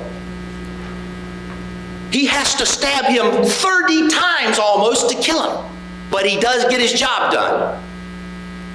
When he finishes that, just as he completes killing Manuel, Tracy Paulus, it's a small apartment, we'll give you the dimensions. Tracy Paulus has emerged. She has emerged from her room to see what's going on. As she comes out, Danny sees her. He turns to her. He thinks she's armed. What you will find is she really had a curling iron in her hand. She sees what's happened. She screams once. She goes in her room. It's across the hallway. He chases her. He kicks in the door she's tried to close. You will find on that door Manuel's blood to Tracy's bedroom. Tracy had called a couple of hours earlier. She had called a friend. The friend she had called, and we'll present this testimony to you, is a person who she had talked about her fear because she found out there had been some bodies discovered in Gainesville, and she was very concerned that Manuel better get home pretty soon because she was very, very concerned about his killings. Now what you see is that, what you will find is that Tracy's now seeing a man covered in blood, Manuel's, wearing a ski mask, black ninja outfit. She's just seen him finish killing Manuel. She's made the call before. She puts it all together because she turns and she says to him, "You're the one, aren't you?" And he says, "Yeah, I'm the one." Tapes her mouth, tapes her hands behind her back, puts her on the bed.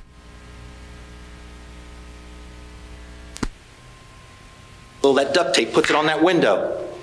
He's going to be there for a while. He doesn't want somebody seeing him. Sexually plays with her, takes her t-shirt, cuts it off just like he has in the other scenes.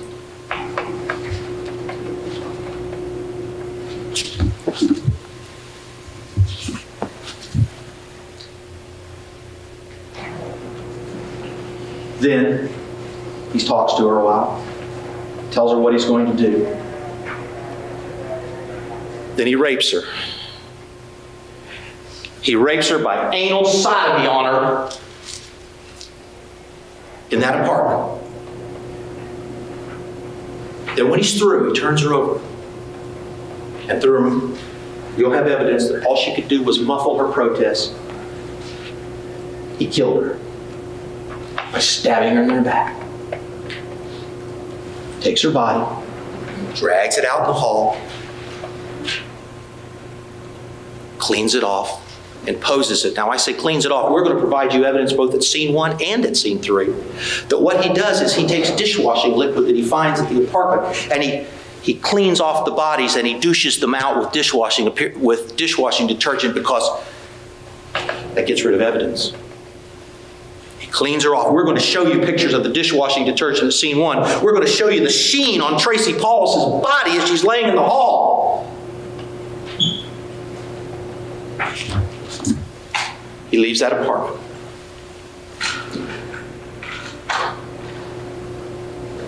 He forgets and leaves one piece of tape at that scene. It's up on the window. It's almost daylight. He gets out a little faster than he has before. The evidence will be that he left there and he goes across the street for what he tries to decide, and we'll talk about that during the evidence.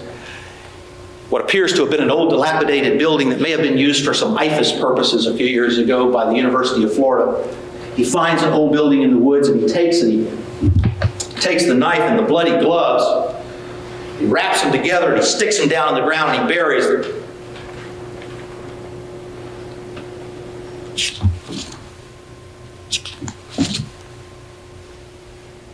He goes back.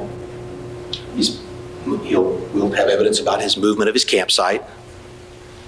We'll have evidence about the events that happened next. Now, this is the evidence of the 3 scenes that we will present to you, but there will also be evidence from the campsite.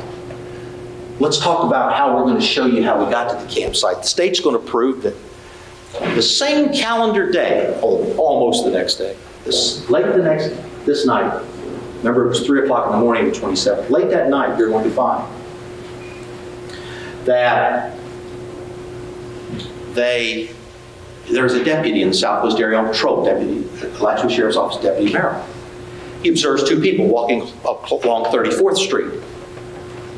Black guy and a white guy. It's late in the night. He pulls out just to observe what's going on. All of a sudden he notices them jump off the area beside the road and head into the woods. He calls for backup. When backup arrives, they start going down a little easement into the woods. They get close enough to where they can see the black guy and the taller white guy, and they yell for him to stop. The black guy does, but the white guy goes on. Deputy Liddell trails him until the white guy breaks off and goes out into the woods off of the easement. Liddell calls for canine backup, which soon arrives in the form of Chuck Sexton and his canine support dog. They come to the spot where they go into the woods, and Liddell says this is where he entered. The dog goes on trail, and they go out into the woods that night. They go a couple of 100 yards, and they up and come upon what? A tent. We'll show you evidence that that tent was the tent that had made the campsite for Danny Rowley. Now at this time, what they see when they first get there is, and we'll provide you evidence of this, is they see money that's strewn on the ground near the campsite, and it's what's called dye-stained, dye-packed money. It's turned red. Now, what that means to people who've been in law enforcement a while is that this is money that's been stolen from a bank, robbed from a bank. So now they know that they're likely on the trail of a bank robbery. Well, there'd been a bank robbery that same morning. A bank robbery for which, by the way, we will present evidence that Danny Rowling was convicted. But when they approach that tent that night, they check her, they send the dog in the tent. The dog comes out, they go in the tent, they check it out, because they don't know where this guy is they're chasing, and they don't know what they're after. They pull out a bag. In that bag, you're going to find items that became very, very important in the development of this case. They find a screwdriver. They find some clothing. They find an automatic pistol. In the state's case, we will show to you and prove to you that that's the screwdriver that was used on the break-ins. That that's the weapon that was purchased in Sarasota that was worn in each of the crime scenes. They also found a tape recording. And a tape. And ultimately, when played much later, that is the tape that was started down in Sarasota. That is the tape that contains that ominous phrase, "There's something I gotta do." And that tape had a fingerprint on it, and that fingerprint turned out to be Danny Rowley. Just as all those Mike Kennedy receipts turned out to be in the handwriting of Danny Rowling. But at that point in time in those woods that night, they didn't know that. What they knew was that they had somebody they were chasing who had been armed, that there was money, so they took it in evidence. We'll have the people explain what was done and follow up to that. They went back a day or so later to check the area. They checked the area and they were doing what's called a grid search. And a grid search is a method by which deputies kind of march off this way a little ways and march off this way a little ways and make sure that they've covered the area. And in covering this area, they stumble across a loosely covered up second bag. The bag also has dye-stained money. Therefore, they know it's likely related to the dye-stained money they found over at the campsite during the night. An examination of that bag turns up a ski mask. The very ski mask we will prove to you. The very ski mask that Danny Rowling wore on his face to avoid detection during each of these rapes and murders. Now,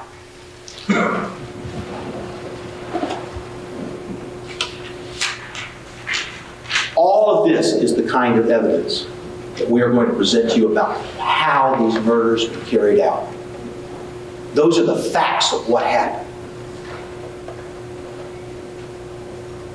We are then now really not in the process of ever sending you back into that room to decide, well, did they get all that evidence right? we've got that evidence right as to that man being the one.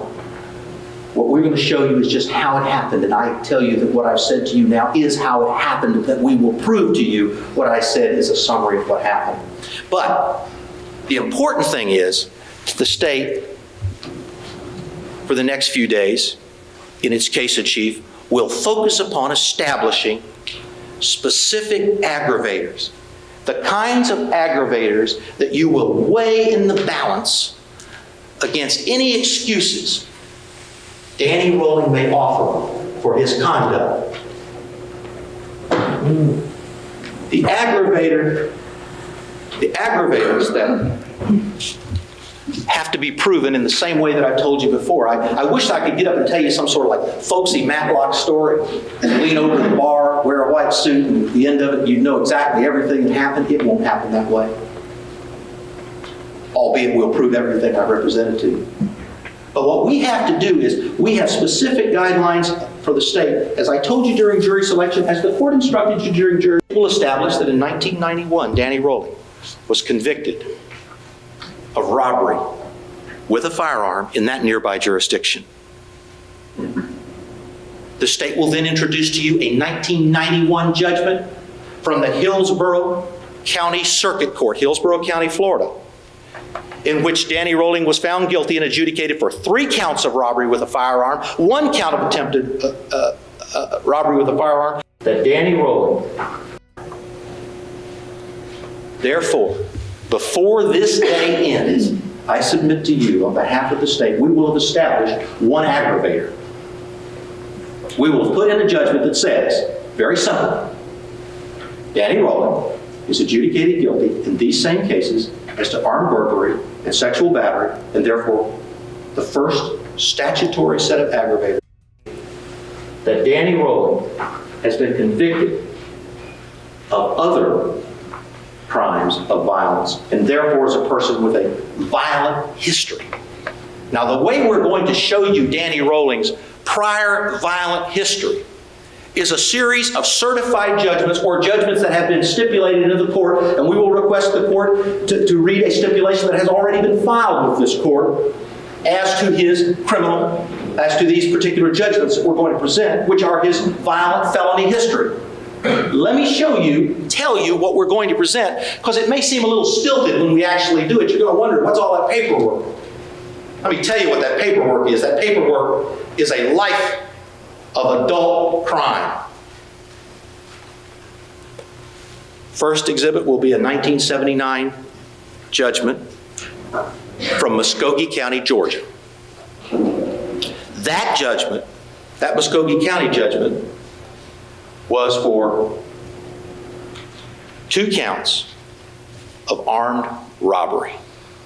The state will then introduce a 1980 judgment from Montgomery County, Alabama. That judgment will show you that Danny Rolling was convicted in that state of robbery. The next judgment we will introduce will be a 1986 judgment from Hinds County, Mississippi. That judgment will show you that he was again convicted and sentenced for armed robbery. Now again armed robbery, now again in another state. The next judgment will be from Marion County, Florida.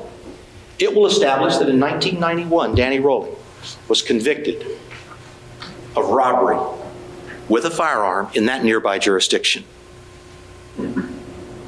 The state will then introduce to you a 1991 judgment from the Hillsborough County Circuit Court, Hillsborough County, Florida, in which Danny Rolling was found guilty and adjudicated for 3 counts of robbery with a firearm, 1 count of attempted robbery with a firearm, and 2 counts of aggravated assault on a law enforcement officer. Next, the state will give you still another judgment that will be entered, a 1993 judgment from the federal court for the United States Northern Division of Florida, the Gainesville Division, where he was adjudicated, convicted for the crime of armed bank robbery. At that point in time, when we get through that paperwork, when it has been admitted in this case and the stipulation has been read on its admissibility, you will have before you 12 prior violent felonies spanning 15 years in 6 different jurisdictions. But that isn't all that we will have to show his violent history, because we are allowed to use, and the state will instruct you ultimately in this case, that for purposes of establishing prior violent felonies, you may also use as to each of these cases, each of these 5 individual murder cases about which you must make a recommendation. You will be permitted to count the other violent felonies in this case as aggravating felonies. What that means is that even though Tracy Paulus was killed after Sonia Larson, as to Sonia Larson's case, all of the subsequent felonies, all of the rapes, all of the armed burglaries can be weighed in this case in that balance. Now, when you add that together, the state will show you that this man has 22 prior violent felony convictions spanning 15 years in 5 states. That's what you will weigh in the balance against what he offers as an excuse for what he did to these young lives.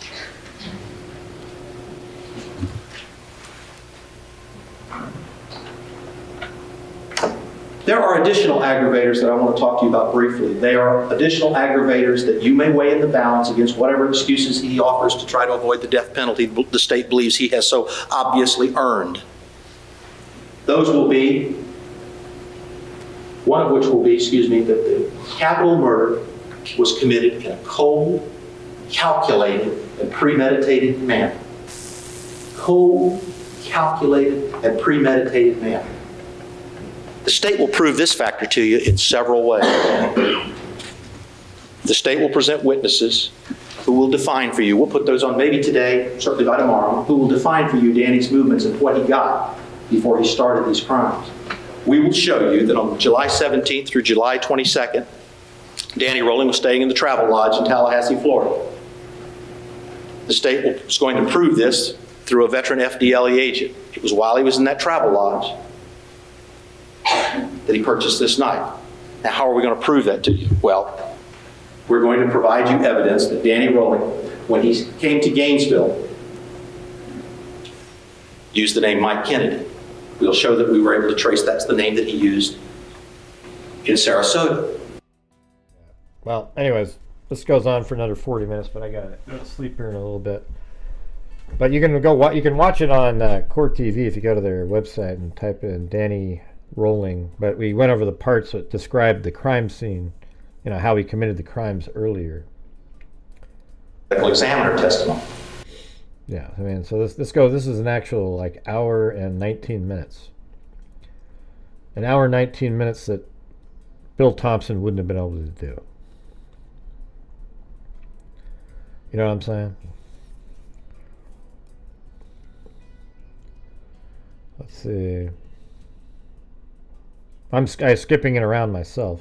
Yeah, I was trying to find stuff. But anyways, all right. Well, hope you guys found tonight's show interesting. At least we went over Danny Rolling, went over a cold case at the beginning, one that's kind of weird, a girl who was just found right in the middle of the road, just after her mom dropped her off after she handed her the mail, and then walked back around, apparently the short way, they thought, obviously, or whatever, and then somehow, the bodies passed where they would be on a circle, so it's doesn't make any sense.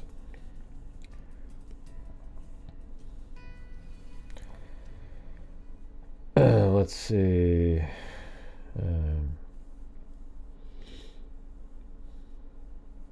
You're not a senior yet, but your eyes are 150. Nice. All right. Anyways, I want to thank everybody, especially we got to give special thanks there to Lisa Valenzuela, who did the matching that got us the support we needed tonight.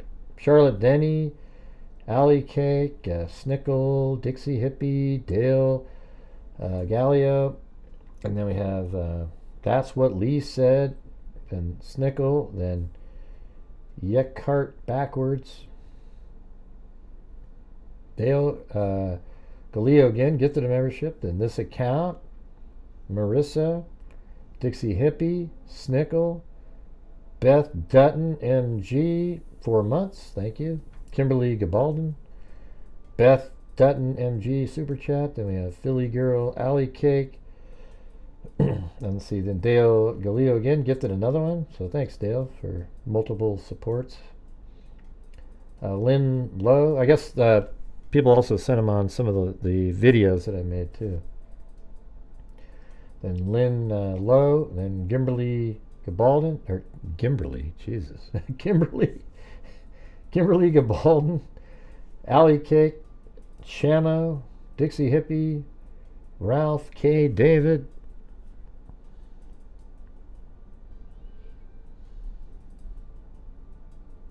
What happened to my... I guess I took my image off the screen. Where the heck is it? Oh, there it is. Right there. All right. And then Dale Galileo again gifted 5. So she gifted 7 memberships. Thank you. And then Kimberly, Monty Vermillion. Monty Vermillion gifted a membership. Then Carm143, new member. Then Rogers S gifted 1. Dixie Hippie gifted 1. Then Roger S gifted 1. Then Sandy Shirley. Carm143 gifted 5. Then I gifted 5. Then Delva Johnson gifted 5. And then we have Carrie, Karma143, Deidre, and Lexi Staff. Have some artwork they would send you. Oh, yeah? I don't really have a P.O. box. If you send me an email, I'll just send you my address or something. I mean, I did have a P.O. box thing that I bought, but I don't know. I don't really ever use it. Yeah, 60's not old. I'm not 60 yet. I don't want to be considered old when I turn 60, which is coming up in like 2 months. I know. I don't look a day over 25.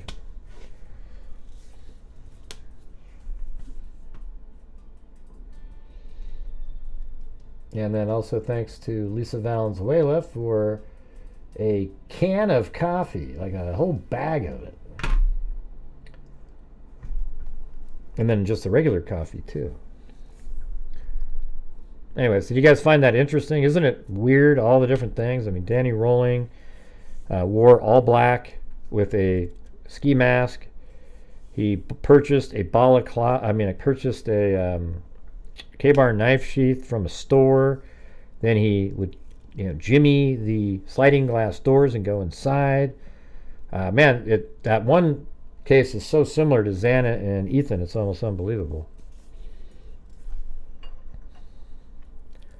So very crazy, right?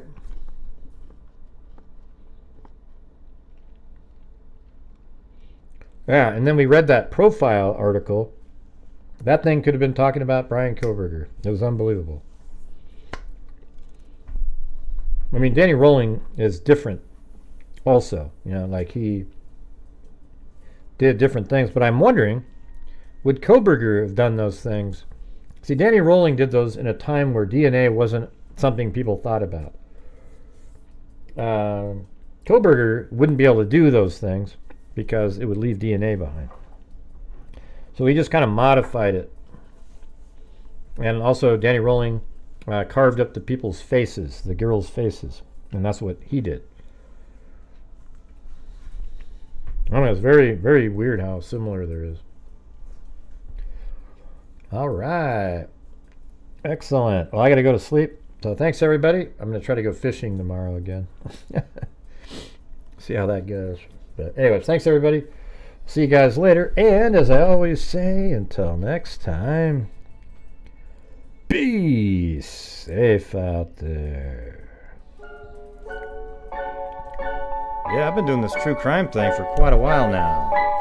And during this whole time, I have not seen one person that is a crime dissector, projector. I'm a certified human lie detector. Gonna get ya on a stretcher if you try and play me like an old projector. Crime sector is my nectar. Professor Greg is gonna give another lecture. Crime collector, freak connector, and I'm always gonna be a pup protector. Fool deflector, interceptor, and I'm meaner than a spectre with a vector on his pector. With all respect, y'all, just remember I've a temple fucking check ya. I have no agenda. I'm a pretender, and I'll serve it to you straight without the blender. And in the end, I'm gonna send ya on a mission to reveal the true offender. Yeah, so I'll just get right back to work. All right, everybody? Talk to you. All right. Thanks, everybody. Have a good one, and be safe out there.